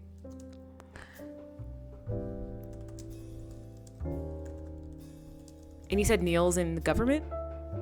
Yeah, he's working as an intern, kind of building up that experience in the government.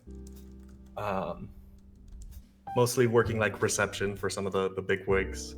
Okay, lots of receptionists going around. How old is Neil? Neil, I would say he's his late 20s, so maybe 29. Okay. And he's an intern at 29? Sheesh. It's rough. Damn. It's rough stuff. It'd be like that. I feel like that sometimes. An old intern, all the young kids passing by him. All the Gen Zers are just like... Don't worry. Next time you'll get the position. Just keeps interning here. It's very Jennifer coded. Jennifer coded. But the parents were focused on becoming famous musicians, like they wanted to be. They wanted to break out. Okay. So they basically sell their CDs at the shop. They're like, "Oh, here, try our album. It's much better than what you're buying." Ooh. so that kind of just tanks sales a bit as they kind of push their product onto people. Gotcha. So would you say like the older brother Tobias, he like raised the kids a little bit, had that responsibility? Yeah. Okay. Definitely. And what would you say Willford's secret pain is? I would say it's probably that kind of need to prove himself, because he's kind of started at a mom and pop shop and he's trying to own his own museum. So he's kind of trying to, like, he's trying to go out of his way to prove himself. It's like, I've started from here, but yet I'm here. I've come here. Yeah. And so he's kind of slowly burning himself out and overextending himself on different tasks. He's like, well, like that would be the normal way to do it, but maybe I can add something more to what I've been doing. Okay. And then I was thinking, as part of that, overextension is he's like struggling to keep his museum afloat with funding. Oh. Because like he bought it, but it wasn't aptly prepared. So then it's at risk of maybe getting taken. That's why we're doing the heists. to keep your museum open. Okay. Absolutely, yeah. Oh, such a sad story. Struggling. Okay, sounds good.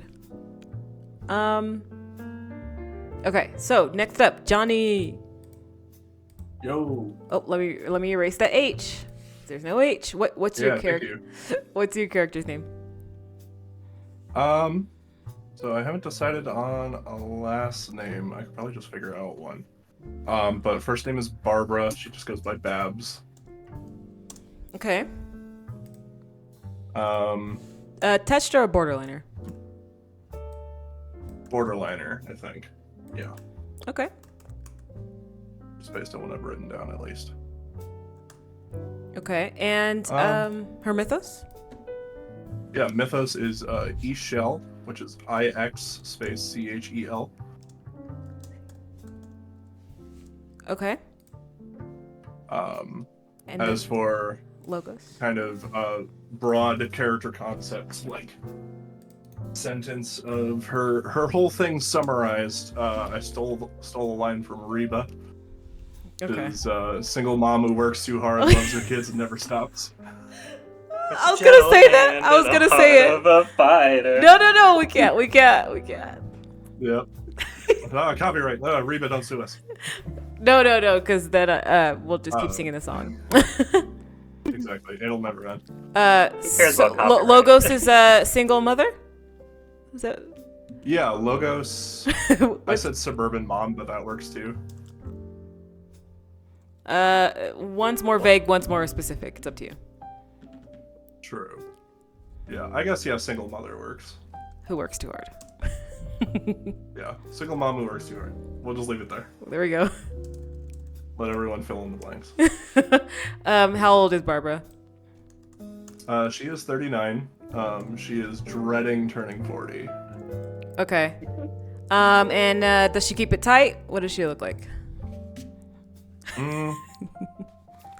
Yeah, I think she's like kind of brown, like curly, sort of frizzy-ish hair. Like, yeah, it was a perm a long time ago that just kind of hasn't been maintained. Okay. She's too busy. But I think now is just it's a little bit of like a like it's a little more calm on top and a little more lion's mane as you go down. Okay. We'll have a makeover montage. Oh yeah, for sure. She desperately needs to go to like a salon or something. It's been way too long since she's done any self-care. Okay. Explain to me, like, can you give me a one-liner of what Ishel is? Where is that from? So it's Mayan mythology. She is the light weaver, like goddess of medicine and fertility. Oh, right. And fertility. Oh, how many kids does she have? I wanted to leave that part out. She has 2 kids. Okay. There. A little bit about her background. Let's discuss that a little bit more. The father of the kids, how they fell out. Where'd she grow up? So I have written. So her, she is the single child of Lois and Jerry. She was, as a single child, spoiled a little bit. She had a college fund and everything set up. Very much peaked in high school. Married her high school sweetheart Steven. Classic like prom king and queen shit, right? Yeah. And then he goes off into the military as she's pregnant with their first kid. How old was she when she was first pregnant? I think she was probably like 23, 24. Okay. So it was they had a little bit of a life together before he left to go get deployed or whatever. I don't know military term. He went out to He went out to the out of town war. Yeah. So he was gone for about 4 years. Would write occasionally. He'd only write occasionally. Yeah. I think it was more he was like really dedicated to it. Okay. But whether it's because stuff got lost in the mail or he would occasionally write. Yeah. But I think they had a phone call like once a week or two if he was able to. Okay. Just to like chat, see. Okay. And when does the second child come into play? Second child comes into play. He comes back, and he's like basically a different person as she finds out, months later. But first she's back. They celebrate. He knocks her up again. And then as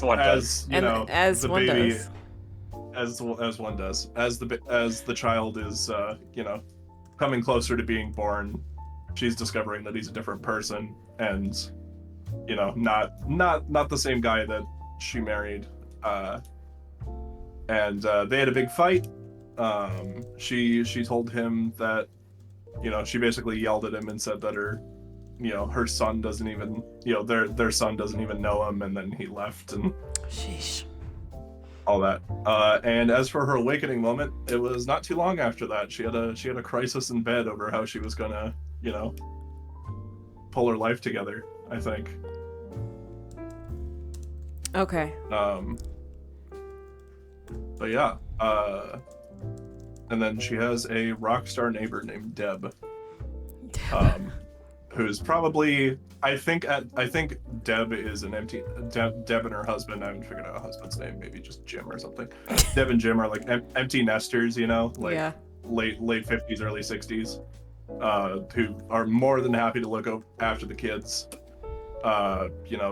If Babs is busy, they'll go and pick the kids up from school and make sure they're fed and taken care of.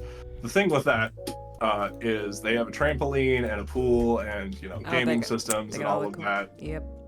They got all the cool stuff that Babs isn't able to provide. Okay. But, yeah. Okay, we're gonna figure out a way how you, as the single mother, connect into the group. We're gonna make the connection. Yeah. So I'm thinking she had a job probably in finance or some other thing. I think it maybe was a company or something that the group ripped off, or in some way had some effect on her work.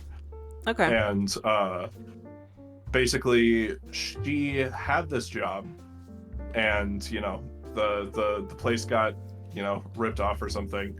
I don't think as a result of it she got fired, but maybe that's like a secret thing that we discover along the way. But she got let go and was basically like, well, shit, I need to make money somehow. Maybe I should just reach out to these people and see what's going on. So she turns to, whether it be heisting, stealing money, whatever the hell, to support her kids. Yeah. I was thinking, you guys get a job, you don't ask questions, you don't know if it's inherently morally bad or not, but you get the job done. Mm-hmm. Yeah. Pretty much. Exactly. Okay. And she does it for her kids. Yeah, because she loves her kids and never stops. Such a great mom. Yeah. She's a survivor. Hell yeah. Oh God. Been a long drawn out. She looks a little like Reba. Oh no. She looks a little like Reba. A little bit. Knew he was creating It's the little Reba. that gets me. A little. No. I gotta not do a southern drawl with her. I'm gonna avoid it. Do it. You can just lean in. Please? Do it. You coward. Yeah. See if I can figure Make out. her look like Dolly Reba's Parton. Like Yeah. Oh my God. She looks like Dolly. What but if she's though? She looks Oh, like Dolly, God. but she's Reba, legally distinct. Reba. She's actually Reba. Amazing. Try to get Dolly's little vocal speech slur that she has on her asses. Nail that down. Yeah. What district does she live in? Sorry? What district does she live in? Oh, district. She is in I think whatever the city's equivalent of suburbia is. Happyville. I forget exactly what it's called. Happyville, yeah. Hi, neighbor. Oh, Hello, neighbor. Yeah. Hello, neighbor. Everything's fine in Won't Happyville. you be mine? Don't worry about Won't you it. be my neighbor? Honestly, I think it's As probably the best way to for, describe the place. Downfall, secret, whatever the hell. Tell me your kids' names and ages. Oh, kids' names. So there is Thor. Thor is about 13, 14. Okay. It's short for Thorin, but she calls him Thor. That was the name that the dad picked out, I think. Okay. And then I stole one of the names that Meg said earlier because I have a friend named Olivia, and they're, a good friend of mine. So Olivia is the younger daughter. She's probably just turning 10. Well, yeah, because it was 4 years in between. So she's probably 9. Mm-hmm. Okay. Yeah, 9, almost 10. Okay. And then there's Bodhi. Who's the favorite? And then Bodhi. Yeah. I think she favors Olivia, even like subconsciously, because she sees too much of Steven and Thor. You're just like your father. Just like your father. What every amen person. What, are you gonna leave me when you turn 18 now, like your father did? You gonna leave me? Wow. No, at her core, she's a good mom. She tries her best, but I think there's room for improvement. Of course. What's her secret pain? What's that struggle? Oh, secret pain. I have that written down. So yeah. Secretly, ultimately, she's afraid of failure. But as a connection to that, deep down, she doesn't want to admit it to herself, but there's a part of her that feels like she's thrown her life away. And how does that hinder her in her daily life? How does that affect her? How does that how does that manifest, you know? Manic manic preparation kind of person. Like, she will make contingencies that have contingencies, so to speak, in terms of, you know, she like the trunk of her van has kitty litter in it for the ice when it's July. So would you say she's a hoarder then? Because that's unhealthy. Not necessarily. Doomsday prepper. A little bit. She over prepares for every scenario. I'm still trying to see how that affects you negatively, though. Sure. Yeah. Anxiety. Yeah, I mean, we all got anxiety. I need something a little bit. Anxiety is general. Paranoia? Paranoid anxiety? Like, you think everything's gonna go wrong? Like Aunt Josephine from Series of Unfortunate Events. I mean, I feel like like a bubble wrap parent. But she was right. Like, Aunt Josephine was right about everything, though. True, she was. Like, don't run past the front door because you might trip over and accidentally decapitate yourself. Yeah, exactly. That sort of neuroticism of this. It's in a way that she will waste resources on preparation, like whether that's time, whether that's, you know, money. Yeah, I guess if that makes sense. Yeah, totally. Like I mentioned, she'll keep a bag of kitty litter in case the roads are slick in July, which, you know, takes up valuable space. I mean, it's kind of hoarder. It's in the same realm. It's a little bit there. But It's just you have stuff that you don't need, which is like hoarder-esque. Yeah. You know. I guess, yeah. She's the kind of person in, like, the best comparison I could say is, like, in Minecraft they have like 5 open inventory spaces at any time. Just because but I need this in case of this, and I need that in case this happens. Yeah. Oh, okay. I like it. But last but not least, Vivian. What's your character's name? So, her name is Aura, so O-R-A Anderson. Her original name was Kellen Smith, but she went by Kel. Aura Kel. And I gotta go. I mean, the names have a lot of references, so I'm gonna tell you guys them, but because I'm embarrassed about how much I thought about it. In this moment, I came up with all this while we were talking. Yeah. So, is she? Aura Anderson is her new name that she adopted after an incident that I will get into that I thought about. Okay. But you wanted to ask about, like, what was the next question? The type. So she's touched or borderliner? She's borderliner. Okay. And her mythos? Deja vu. Oh, right. Okay. Okay, and her logos. Her logos would be like a white knight hacker. Just that's all she ever does besides that. What hacker? Did you say midnight? White knight. White knight. Like the ones that do like, you know, they like hack into companies and like steal their data and release it to the public kind of stuff. Yes. White hat. Yeah, white hat hacker. That's what it is. Sorry, not white knight. White knight is the guys on Reddit. Okay. Sorry. Keyboard warriors. Sorry.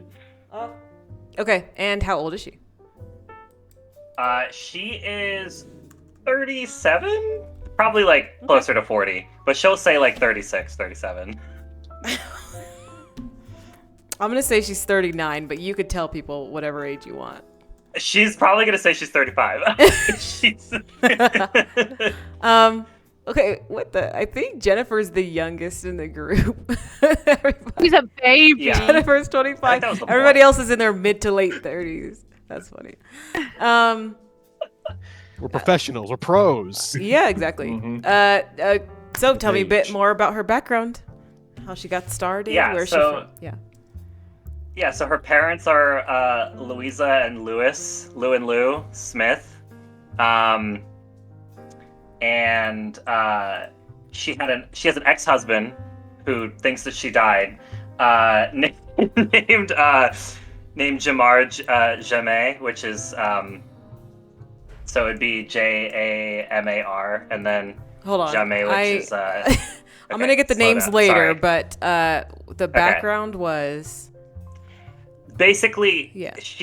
I picture her working like she kind of had the similar as Deb, where she was very smart, went to college, graduated, got married, settled for like a corporate job, and then as she was working at that corporate job, she discovered something she was not supposed to see.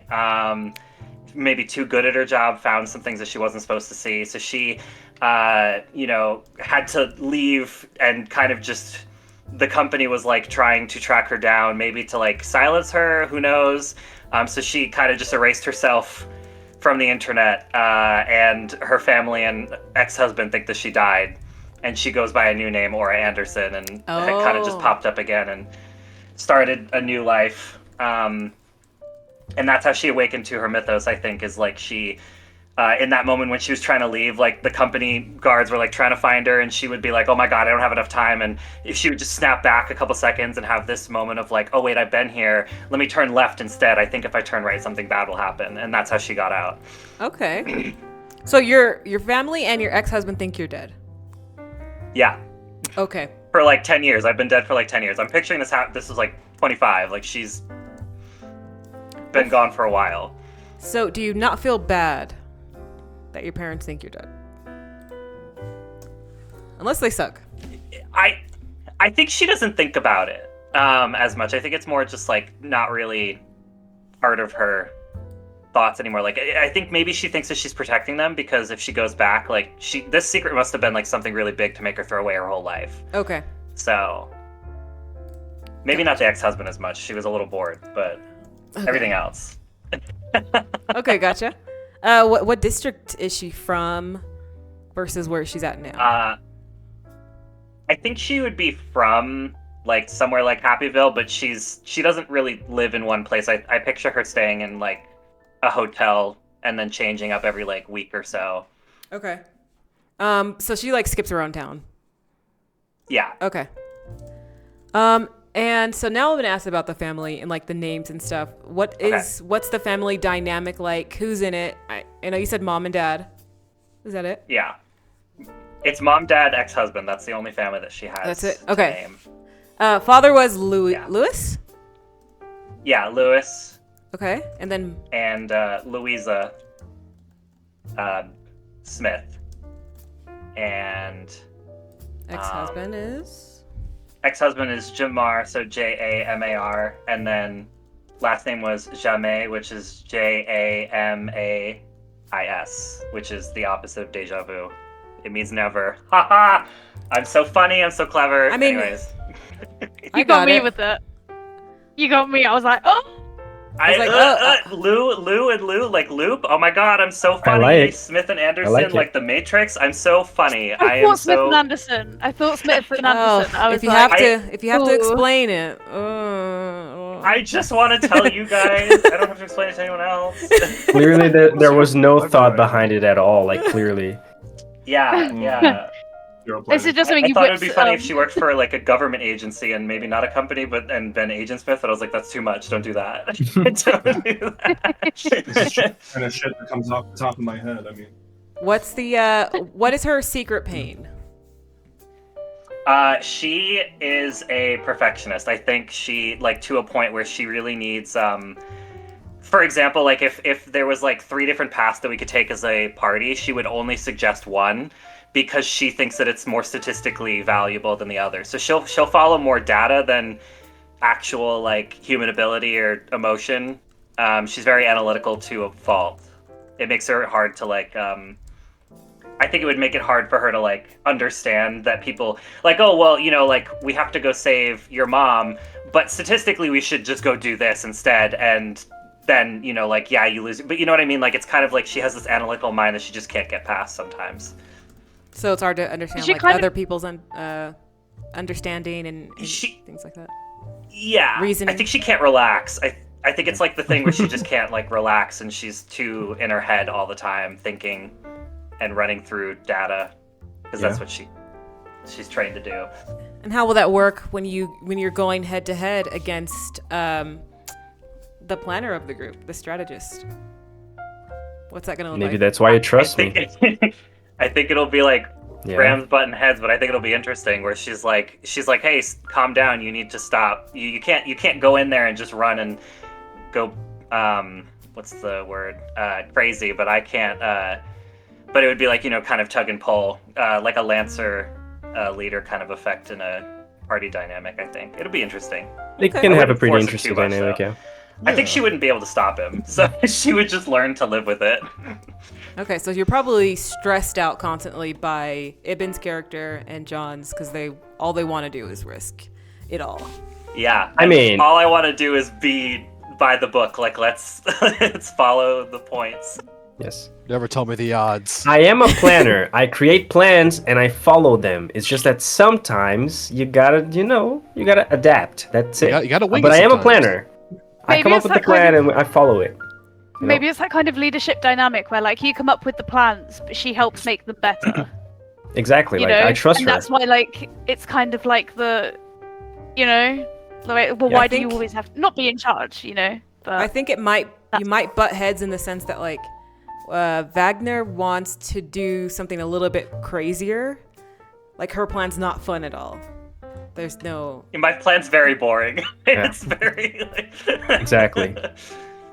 So yeah, I mean, it's okay to have a little bit of contention, some strife. You know, that makes it interesting. So yeah, you know. So. I think also. Yeah, go ahead. Sorry, go. Oh, no. I just thought it would be interesting because it would, like, we'll pull out both of our flaws will like be able to pull each other out of them in different ways. Yeah. Like he can make me more fun, and I can make him more not crazy. Okay. Or like not, you know. Yeah. Okay. Let's talk about like group formation and things like that. How long have you guys been together? What's a good number? Well, the siblings is pretty self-explanatory. Well, yes. Right. I mean, as you, all of you as a group, though. I think a couple of years at least. Mm-hmm. It would be, because I think Wagner has been probably working like in the shadows for a little while. Okay. Not too long, but at least like 5 years at the very least. So, and he would definitely look for more competent people as he goes about his plans and as he goes on like different missions and stuff. He would like eventually meet everyone and be like, "Oh, you are good at this, and I want to work with you more." So, does it sound good that like Wagner reached out to everybody? Yeah. Does that make sense? I was gonna like add to that as well. Like the group started out small, and then you like collected people to like the little sort of thing and made the group. The whole heist montage. Mm-hmm. Yes, Yeah. and Jennifer, bitch, I'm in. Yes. And Jennifer was either the last one he chose, or he didn't even realize that he was in the group. Realize she came along. Just one of the two options. Yes, she was either the last one. Yes, she was either the last one that he invited her for a job and something. He was like, "Oh, I know you. Okay." Or he just didn't even realize that she was there. He was like, "Okay, so we got this guy, you and." Jennifer? Hello. Who's that? Yeah, I've been here the whole time. I helped you do this. One of the first people recruited. I've been here the entire time. I mean, I also it's just Meg from Family Guy.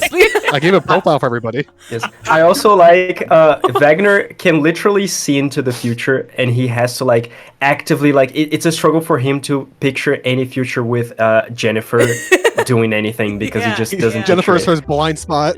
It's literally.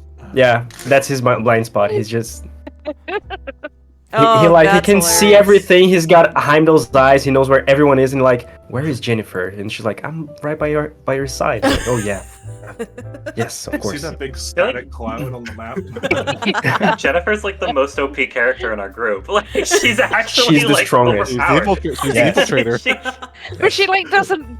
Yeah, I know remembers her, so it's like affection. It's basically useless unless someone tells her what to do.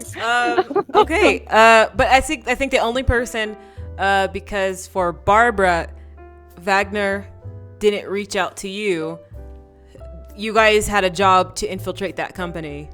Barbara got caught up somehow, and found you guys. Yeah. Can I make a suggestion? Yeah, go ahead. Ooh. I was thinking like, what if sorry, if you want to go, Meg, you can. I was gonna say, what if like we picked you up on the heist, like you weren't meant to be part of it, but we saw how good you were, and we were like, either come with us or like blackmailed her. You know, and she was like, I might throw my life away. This is my chance to like do it again, and then that's why she joined.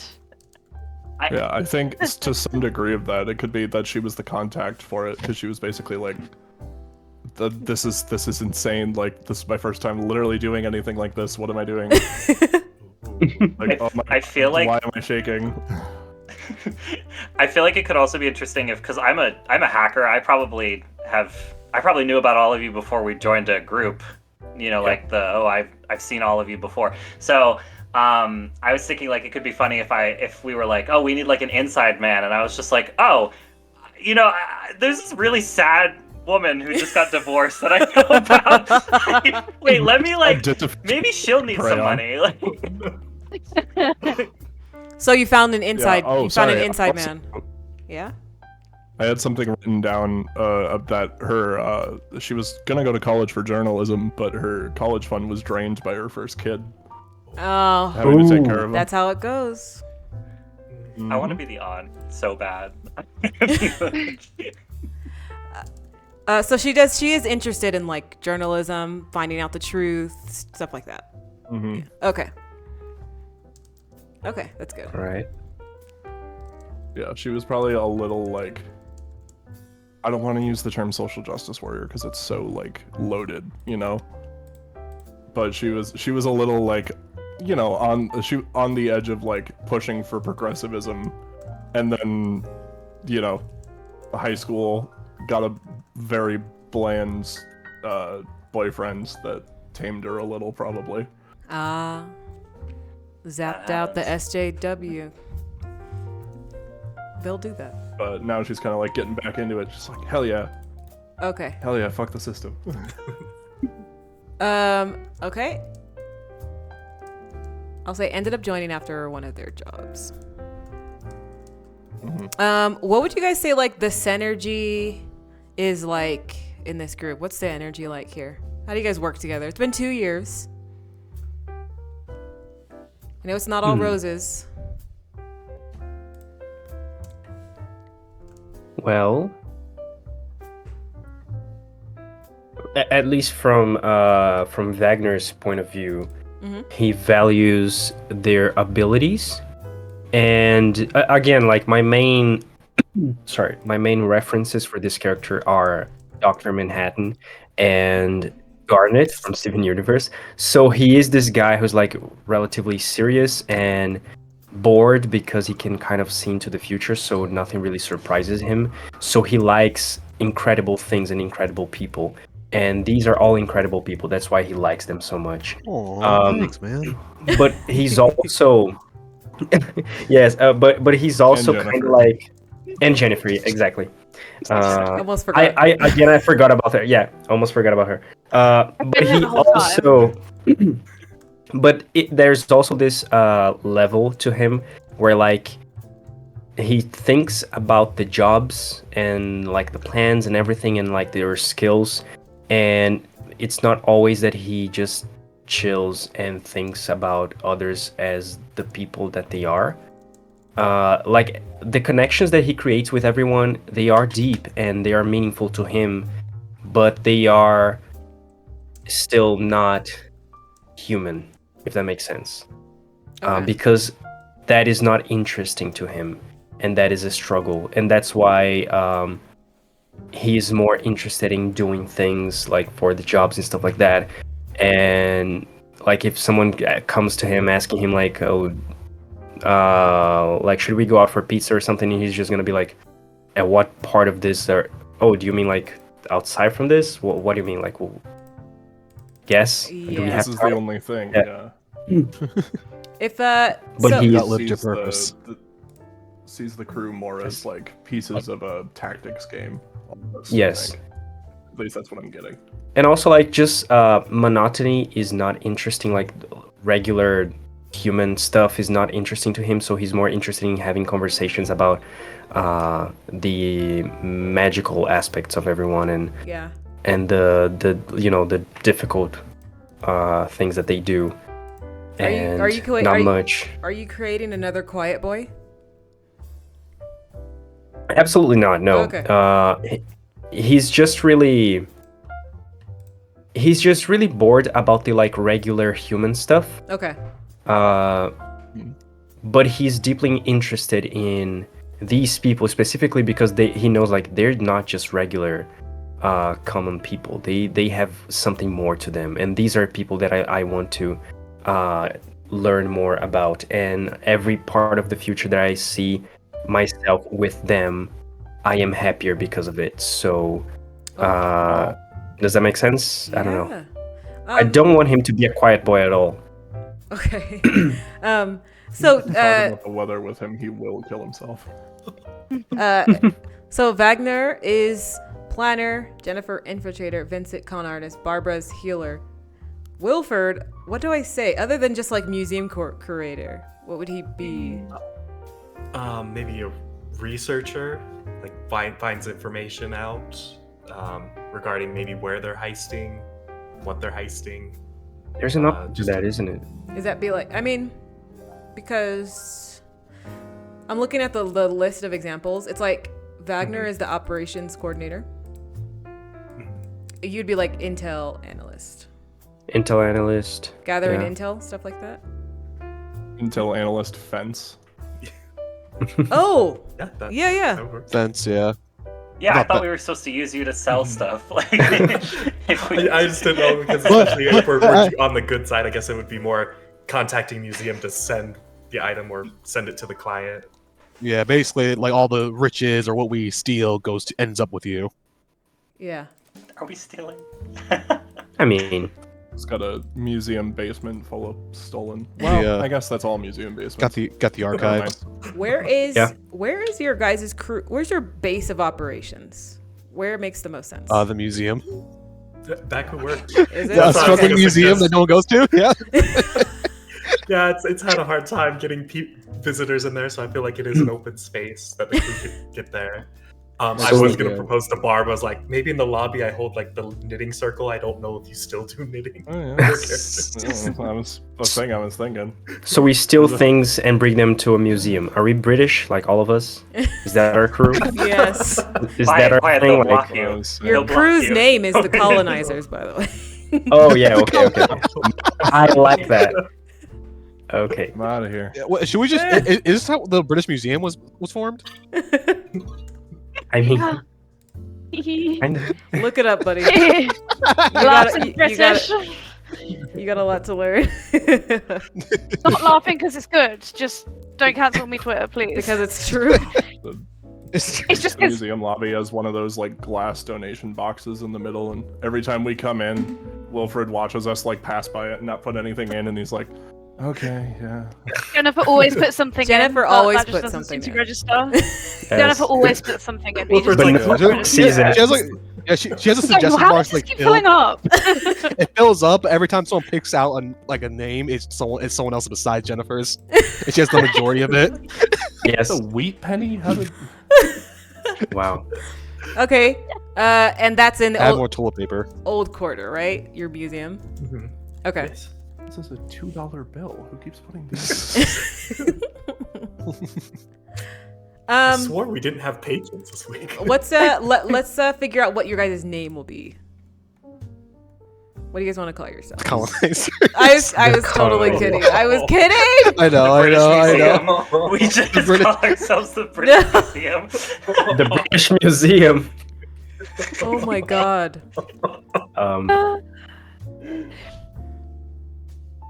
I feel like I should if I speak, I'm in trouble. Just You can go ahead. No, you already know the best. You're the specialist. Kidding. No, it's like, I mean, if we wanted to go on that theme, you know how like your museums and stuff have like pop-up exhibitions? Yeah. Like if we had the name as like one of those exhibitions. Exhibitionist? No, but like, so you know how, I don't know, so like the Natural History Museum, it has like Dippy the dinosaur, right? And that's like the expedition in the UK, like exhibition, sorry. And it's literally just this fuck off massive dinosaur that travels around the UK. They like sort of thing. So I was like, if we named ourselves like, I don't know, something to do like with an exhibition that would pop up at a museum, so it makes sense. I don't know, it kind of links back. I don't know. Society of Squeaky Gents. We could. What if the curators? Is museum curators? Oh, I like that. I like that, yeah. That's pretty good. Said that twice, but. Oh, sorry, Jennifer. I'm kidding. No, Society of I'm Squeaky Jennifer. Oh my god. It's spreading. I've been Jennifer the whole time. Every time someone first I should know about. Someone Maybe doesn't it's the speak real up, we're gonna Jennifer's call we them made along the Jennifer. way. Is the Jennifer in the room with us right now? Oh god, Yeah. oh god. She's right behind me, isn't she? Yes. I will throw a bad idea just so we have other options, but the thing that I had in mind was something like the Faustians, like from Faust or Faustus, which was the guy who made a deal with the devil to get everything that he ever wanted, and he got everything that he ever wanted, but he sold his soul, and then he eventually will go to hell when he dies. But everything like works out for him because he made the deal. So Interesting.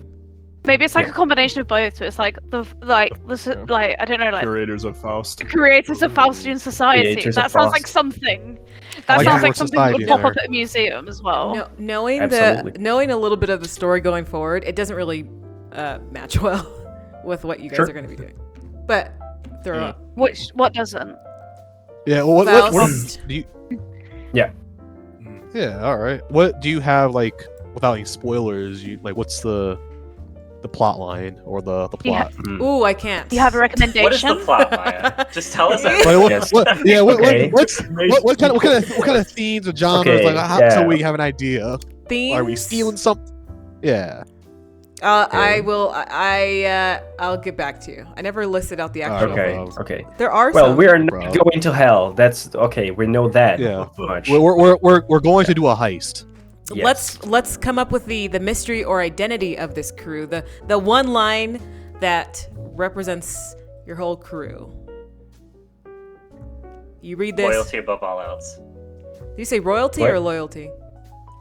Royalty, yeah, Yeah. royalty. Meghan Markle, Royalty free. King Charles, that- loyalty. I feel like, yeah. Eyes on the prize. Eyes on the Ooh, prize. Eyes on the Prize is good. Ooh. Yeah. Okay. I like Eyes on the Prize. Okay. Keep your eyes on the prize. And so there's that. What else is there? I think that's. Oh, and then we can get some.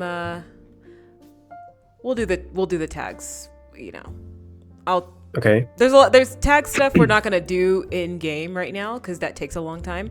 But I'm gonna leave Foundry open. Or you can just write down your tags. Go to the player's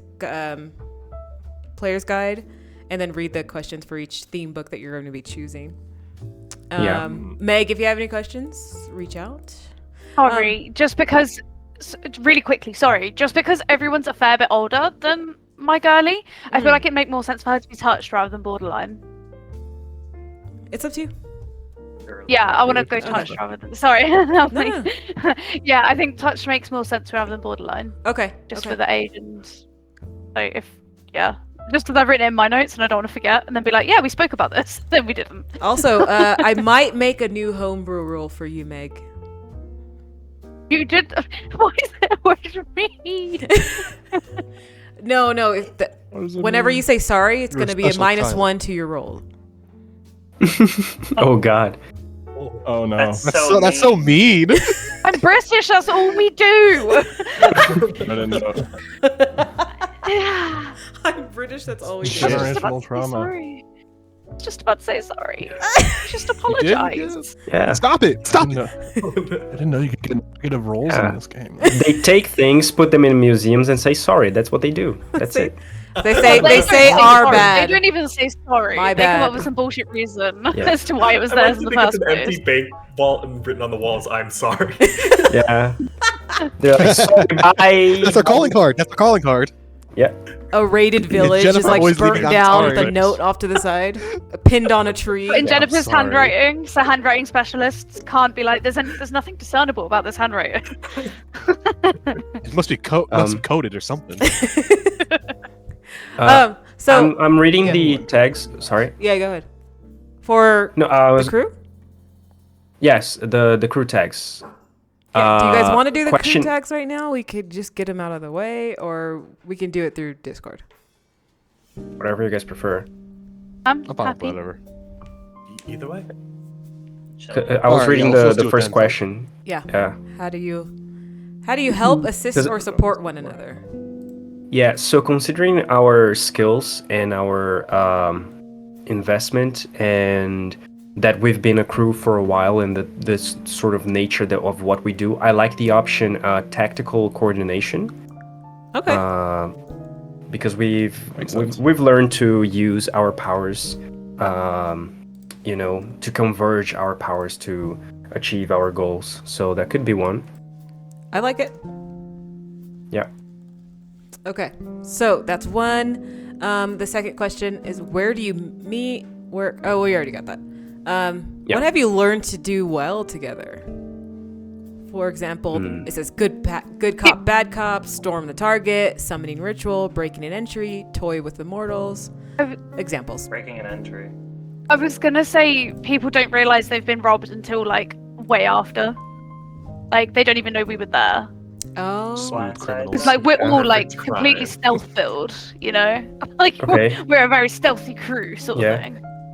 If there's a sort of tag for that, I don't know. You could just make up the them, Oh, well, that's handy. Yeah. Under their noses, I don't know. Impossible thievery or something like that.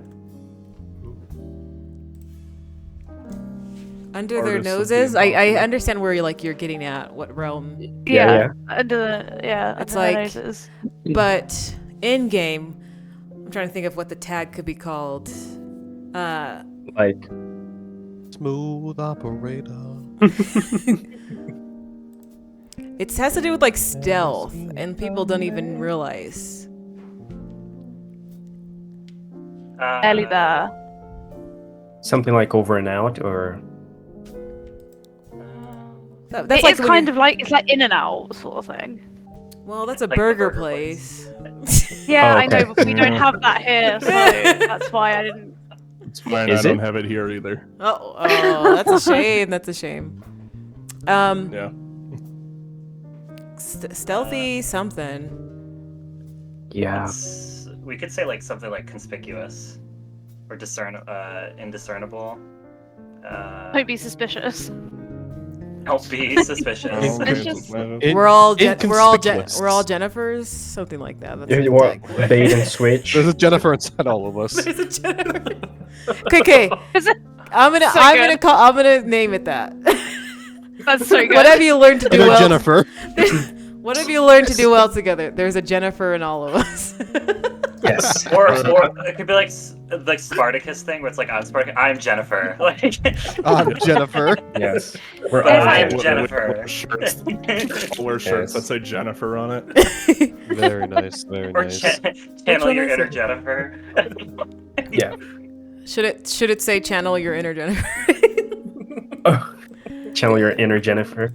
I like it. Inner Jennifer. Yeah, channel inner Jennifer. I mean, we got one more question we can choose. So there's like what approach? what special sources What of about, information do you have? What So sort of our, reputation sort of or name? reputation. Yeah. We should have something for like money and stuff, because Yeah. that could help. Oh, for sure. What kind of special gear, resource, or power is at your disposal? We could have like I don't know how to word this, but yeah, it's just like money. Offshore account. Yeah, like we have an account with money Offshore from account. previous jobs and heists. So like we got some money. Yeah, From previous Vincent would have successful heists. donated some of his gambling wins for the jobs. Okay. Absolutely, yeah. Maybe like since we've been a crew for a little while, we already we've had successful jobs in the past, so we have some money. Yeah. We have like a pretty good amount of money because of that. Offshore account makes sense to me. Nice.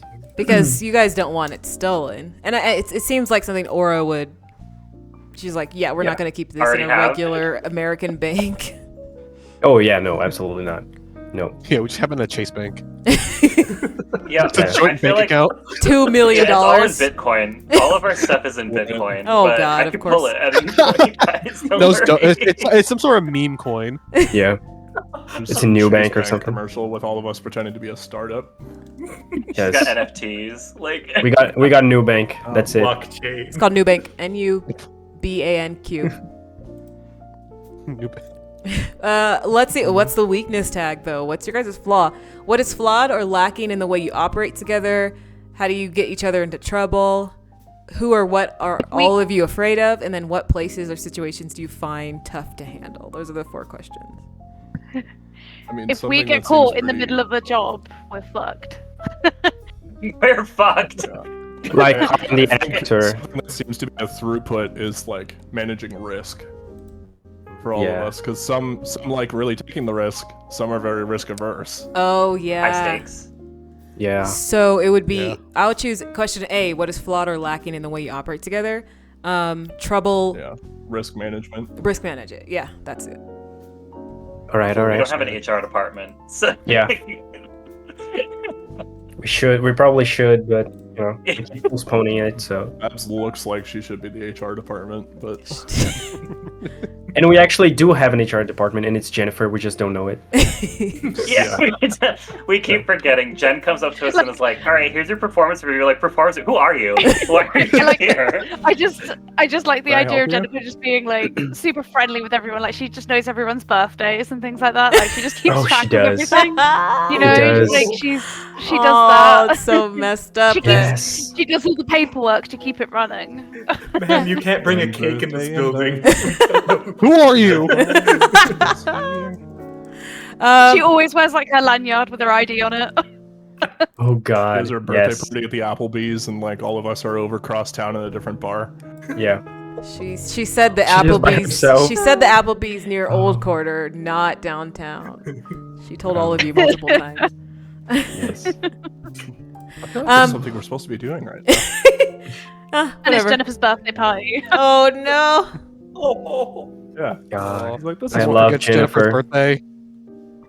Don't They forget forget her her dessert. birthday. Yes. Don't forget her birthday. Oh. You know who she is. I keep forgetting. Just asked like 6 times for her birthday dessert. Yeah. So, what we're gonna do now is we're gonna do a small roleplay scene, and that's what we're gonna do before we end.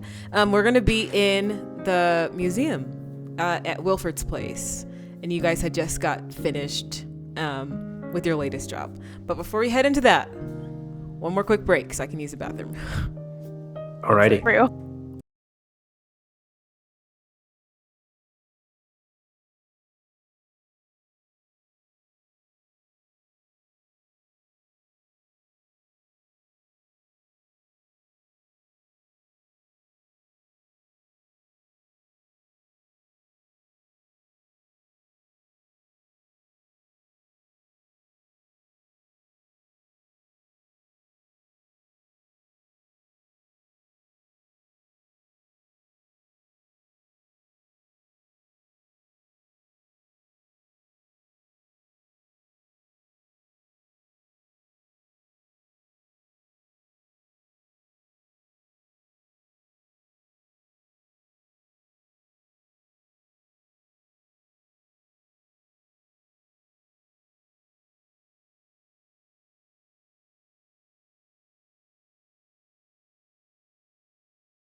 Yeah.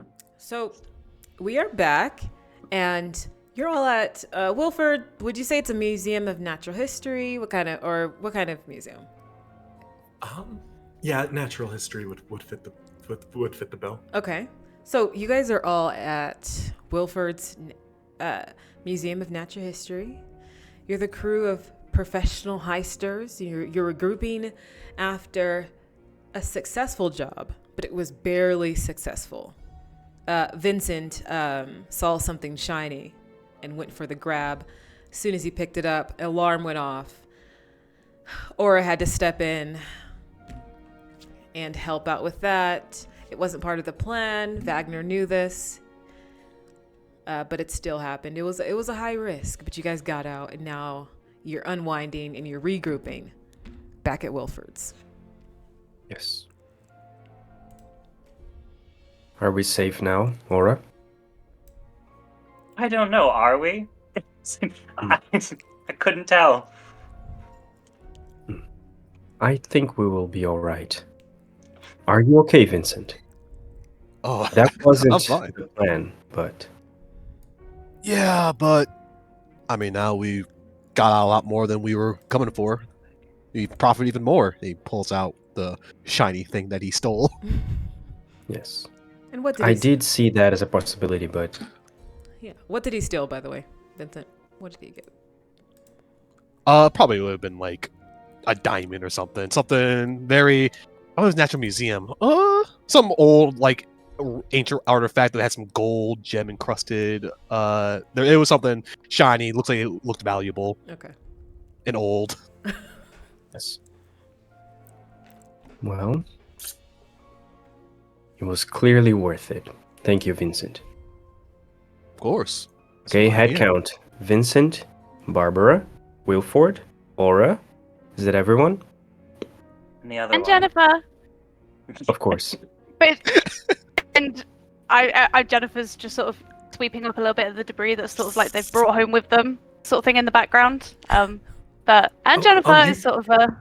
Ma'am, you don't need to clean here. We take pride in keeping this museum clean. The staff.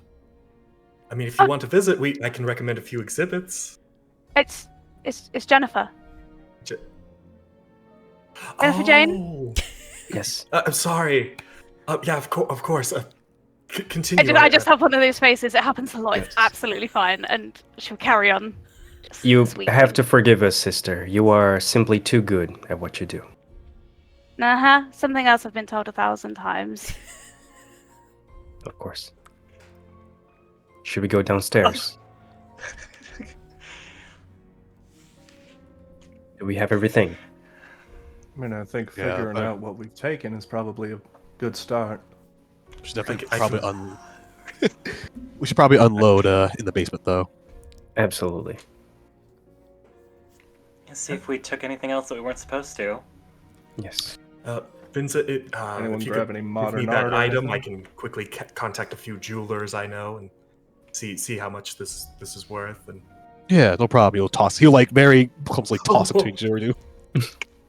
What did that placard say, we'll Vincent? juggle it for a second snatching it? before a small little dragon will catch it. Well, thank you. What were you saying, Barbara? Oh, she said, what did that placard say when you were snatching it? It's, hopefully it wasn't old or priceless for you to be throwing it around like that. Oh, it said something about handle with care, no flash photography. No flash foot. Oh god, the lights! And Willford will try to put his suit jacket over the item to shield it as he kind of hurries downstairs. Jennifer will start turning the lights down. Yes. It will be all right. Who did that? No Yes. Oh wow, you have those automatic dimmers. Absolutely. God damn it! I got stuck in my head. Let's lock this place up and check the spoils, shall we? Right, Yeah, let's I go. can sweep around the exhibit to make sure everyone's, properly accounted for. Yes. If this place had normal cameras, I'd be able to check instantly. Hey, but Well. you did good at that security when the alarms went off, so thank you. Oh, we can work on that. Oh, maybe soon we could get cameras. Compromise. Best way We are to- going to, yes. That's a great idea, yes.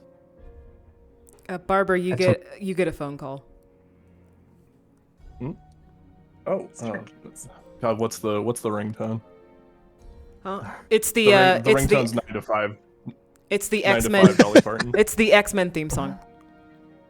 Okay. Absolutely, yeah. Kind of just like. It's your son. Hit accept, hold it up to her ear, just like she does, like the mom, like tuck it under her shoulder, even though she doesn't have to. Her hands are free. Does she do like the mom thing where she like pulls? She's like, "Who is this?" Oh, not that one yet. She's not that far yet. She's not. Just the full like. She's not there yet. That's your yet. specific ringtone for your son, Thor, when he calls.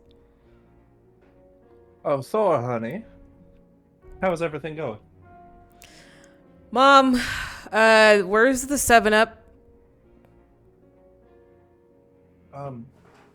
Should be in the garage. I already checked the garage. All right. Jeez. You checked the pantry and the fridge, I assume. Mom, yeah. Come on. All right. I'm sorry. Gosh, Come on, Mom. The boys are waiting. We're playing video games and they want some 7-Up, or like, you won't let me have Monster Energy drinks. So I said we have 7-Up somewhere. No, you're right. Those. I'll see if I can get Deb on it. Sorry, honey. Well, I don't like Deb.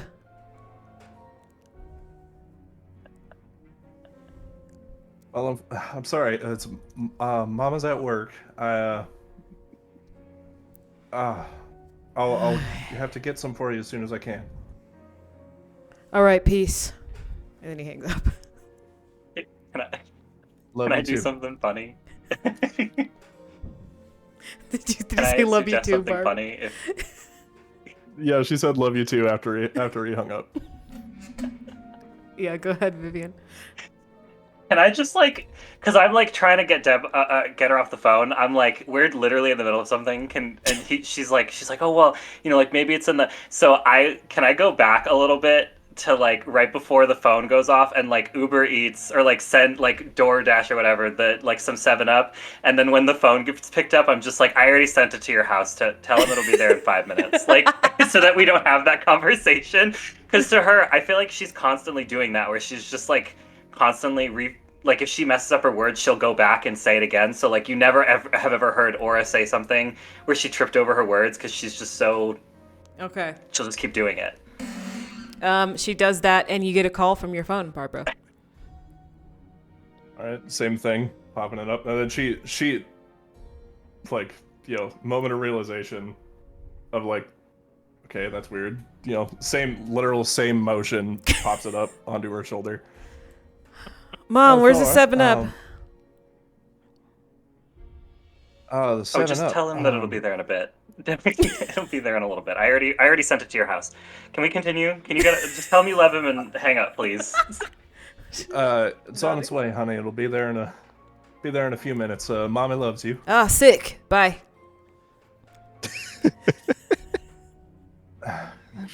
Hangs up again. I love we saw both sides of that version of that conversation. Yeah. The disappointed son and then the excited son. Yeah. And then just sort of puts the phone into her back pocket, just looks at Aura, you're a miracle worker.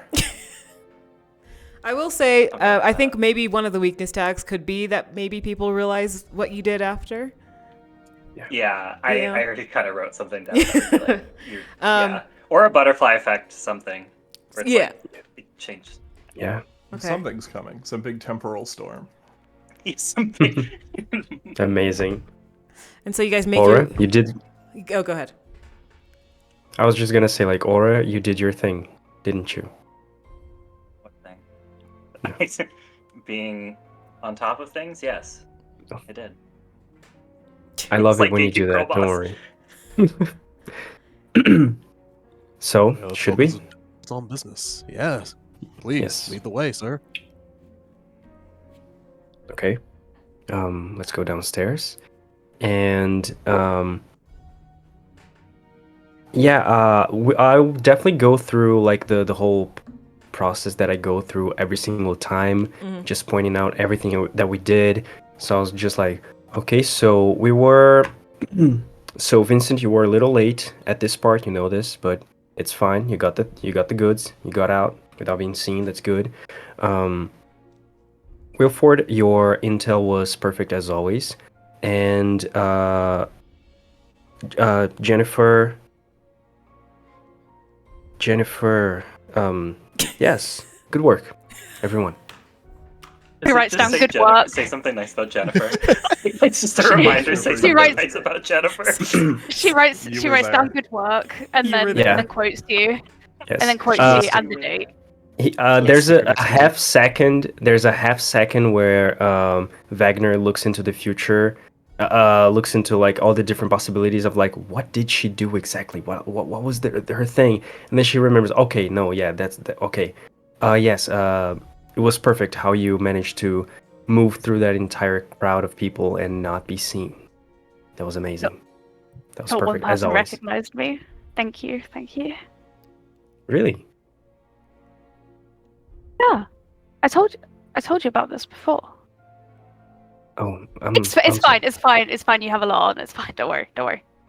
I'm sorry, sister, but I'm sure you did great. Yes. And well, even though things didn't really work out as planned at the end, Aura was able to erase our tracks. So thank you again. It's like you never were there. Thanks, Aura. Yeah, I heard that. So Vivian. I would. Yes, I would call this a complicated success. Everyone. Like a 7 to 8, 7 to 9. Yes. I mean, I'll give it a 8.5 to 9 since we did come out more than expected. We came out successful with bonuses. You're welcome, by the way. Please. Yes. You're welcome. Hey, that's a happy medium. Just in between the two. Yes. Then everyone's happy? I'm extremely happy. I'm happy. You know, you should really dust down here. It's very stuffy. It's not dusty. It's full of character. Everything has a place and a place in it. We pride ourselves on making sure this is up to standard. Kind of pulls out a handkerchief and kind of wipes down the table the items are on. Yeah. I don't see fault. The handkerchief is brown now. It was white. Looks at it in horror. One glide. I will loan you money to at least update this place. I've offered, but but then you lose the history. This building itself, there's so much to it. It's more than the items housed within. The layout. Well, never mind. But there's so much to the building itself that I'd rather not update it. But thank you for the offer. It won't look like this soon. That's true. The cracks. Kind of side eyes the walls. Aura, you get a message on your computer or your device, your portable device that you use for to stay under the radar. Yeah. Is it like like a little texty or like an email? Is this a? It's like a text. Oh, maybe my blockchain updated. Unknown number. Secure communication. Okay, what does it say? It says, "Need some help? Heard you guys are the best."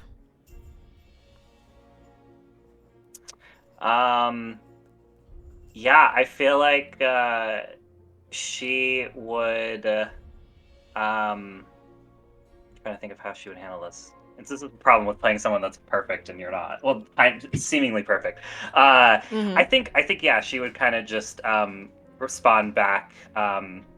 What kind of help? Search and rescue. Okay. she'll like send she'll like run a little algorithm on her phone. She's just like engrossed in it. She'll run like a little thing and find a place that's like secure away from like cameras, and like away from like, I don't know, like police routes for surveillance, and she'll just be like, meet us at this address tomorrow at whatever, and it'll be like the perfect place to be incognito. Okay. And they send a thumbs up. Okay. It's a shitty diner on the IHOP. It's good coffee though. IHOP? Oh god. It is. It's Wow. It's IHOP. She didn't want to say it. Oh man. But yeah, you get that message. Yeah, I guess she'd kind of just like put her phone in her back pocket and be like, all right, I hope everyone's free tomorrow at noon. We have a new mission. Well, that was rather fast. Well, I could pull an all-nighter and get all this cataloged. Oh, I mean, I can go back and ask you guys again if you'd like, but I've already done that twice since you've all said yes. So. You said noon. Noon isn't 12, or noon isn't 12:30, because I have Pilates in the morning. Noon isn't 12. I can be free. Yeah, I can be free. Yes. So, what's the job? Search and rescue. That's all they said. We'll figure it out. I can look into them later, but I don't really have my equipment here. It's all so. Okay. Sounds a bit more emergency services than what we're used to, but We're not going to house people in this museum, are we? why is it not up to Find out. code? No, of course not. I could make the undersea exhibit, put a cot there. You could sleep there indefinitely. Indubitably. I do see that as being one of the possibilities for this, but I guess we should just go and talk to our new client and see where this goes. For now, yes, we should definitely catalog all of this and rest. All of us.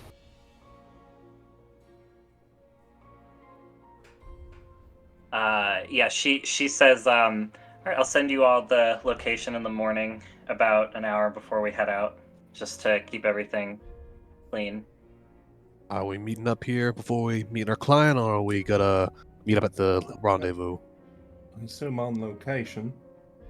It's more inconspicuous if we meet on location. Yes. All right, well, then I guess I'll see y'all tomorrow then, or see you at the meeting point. And he'll give you a little wave and head on back out stairs. Jennifer could meet wherever. Yes. Exactly. I feel like Aura has saved Jennifer's number and like pinned her conversation at the top of the text list so that she remembers to text her. But every time she's always like, "Do I? Yeah, okay, right. This isn't a client." Yes. Exactly. Have I texted her? Yes. As Vincent is the She won't delete. as Vincent is the first one to leave, Wagner is just gonna nod and be like, "Don't take the bus." Oh no. Yeah. I don't know how to fucking respond to that. Hold on.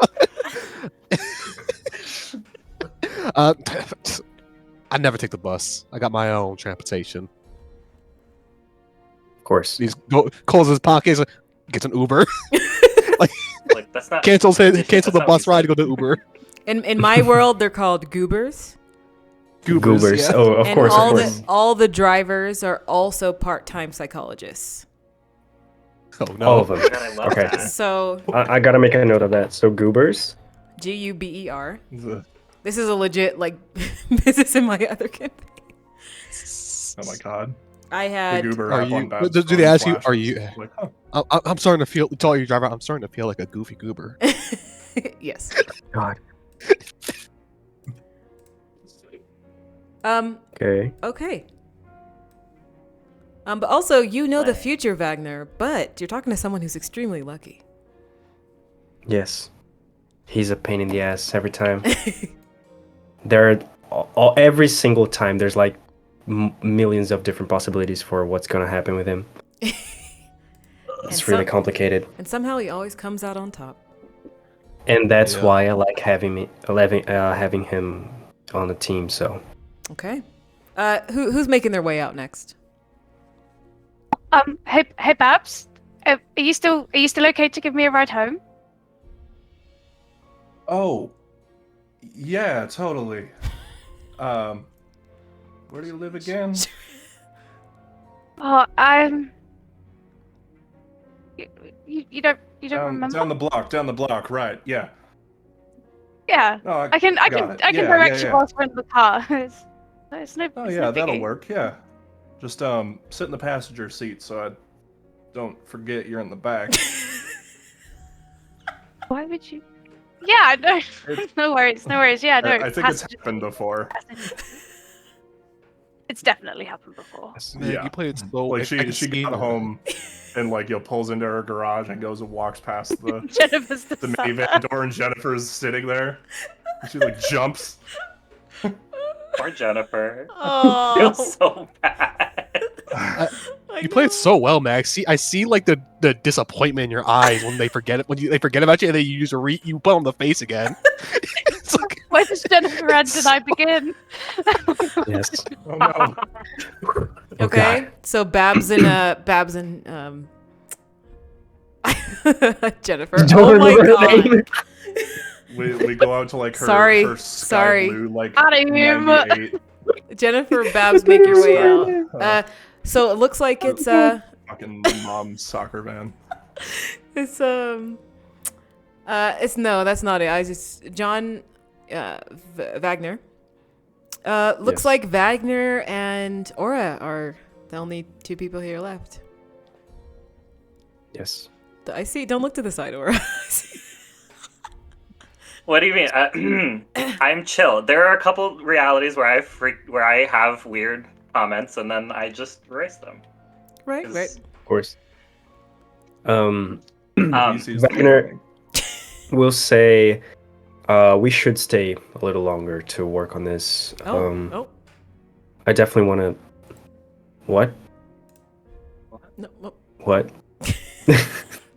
We should What? stay a There's little what? longer What is to wrong? work on the mission that is coming, of course. We can check the intel with Willford later once we talk to our client, but I like the idea Wilford of with us still? Yes, Yeah. I'm here, but he's a little distracted, kind of looking for those Okay, cracks. okay, that sorry. I mentioned. yes. I just need. Okay, John. Sorry. Yes, I like what was mentioned before. I think it was you who mentioned the cameras, buying the new cameras here. I think that's a good security measure, and I would like to work with you about implementing some other stuff to help us in our next missions, because I think that would increase our probability of success. She kind of just like in one timeline let out a sigh and showed that she was frustrated. She kind of just quickly goes like, all right, you're not gonna let it go, so yeah, I'll stay. What do you yeah, and then we can just fade there, Yeah. right? About that, we'll just work together. Oh, that's where we're gonna. Okay, you guys are gonna. Fine. Fine. Do we want to have a conversation? We're working. No, I'm we kidding. can have a conversation if you want. Yes. It's almost 3. Just a job conversation, you know? this could be a start of a beautiful like a relationship blooming between you two. I don't think either of them. I didn't say it. I'm just saying there's been a lot over the past 2 years. There's been a lot of side eyes. That's all I'm saying. I actually kind of wanted to mention. I feel like maybe they've worked together before, but she just never like told him who she was, because she's probably worked with all of you before. It's just who she is. She's been doing this kind of work for years. Okay. So, yeah, Okay. we're just partners. We're not. Right. Exactly. Yes. Let's just live in this silence. Yes. I've been here. But the we whole said no time. silence.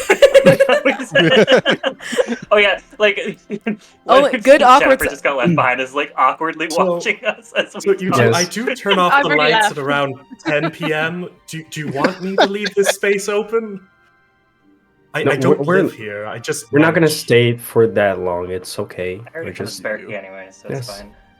All right, I'm just going to take a look at the deep sea life exhibit just to to clean it. Those fish are dead. He's leaving because he feels awkward. As he like walks away, I'm like, yeah, he's leaving because he feels awkward. Fish aren't supposed to float upside down. I don't know why. Oh God. I couldn't possibly understand why. I don't understand. Yes. And usually the sessions will be about 3 hours. Went a little bit over because exposition sessions go a little bit long as we're creating everything. But that's where we're going to end today's session. Does anybody have any questions on how to create their characters in Foundry from scratch? Does every Meg. I think I can do it though. But like, if I can be like, "Hi, I've done it. Can you have a look over?" Yeah, oh yeah, for sure. Like a parent. For sure. Yeah. Like, if you want to like have any. Go ahead. Oh, no, I was gonna say just because like I was super new last time I did this as well. Yeah. With like my D&D one, if people could leave their sheets open and then I can copy the formats. That's how I learn how to do it. You have any questions, like, also just post in the chat. I think we're all happy to help. Yes. Thank you. I don't want to say, everybody. Wait until it's like my 20th message of the day. Nah. That's fine. Yeah, no, that's fine. Really I don't mind. think most of us are MCs or DMs, so like I think we're all good. Yeah, we want to help. Yeah, we all want to help. Yeah. Yeah. So I'll go over all the power tags. Make sure that read them back to yourselves and say how can I use this in game? How can this be useful in game? So that's the question I ask. Every time I'm looking over them, I'm like, okay, how is this? Which scenario? Sometimes I don't get it, and then sometimes I ask, and the player's like, "Oh yeah, that's not going to make any sense." So just think of that question when you're making the power tags. But yeah, Meg, send all the questions. I don't mind the pings either. We really don't mind. Okay. Will the Foundry be open for? Yeah. Foundry will be open until tomorrow because I have another game, and then it'll be open on Tuesday all day. So, and then also you can just ask too, like, "Hey, can you open it up?" And then, All right. Yeah. MC Maya. What'd you call me? Do you know if we can get the MC Maya? Maya. He's bad at this. That E was a little short. Yeah. It was almost, it was non-existent for a second. We're keeping tabs, Yeah. Anything with 3 syllables, just my brain dies. But I was asking, I'm logged into the Foundry, but I can't see the character sheet listed. Yeah, the game is paused.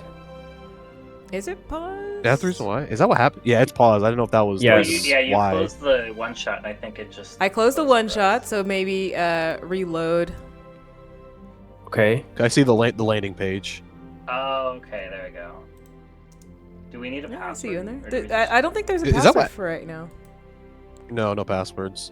This is what I was seeing. So. Yeah. Anyway.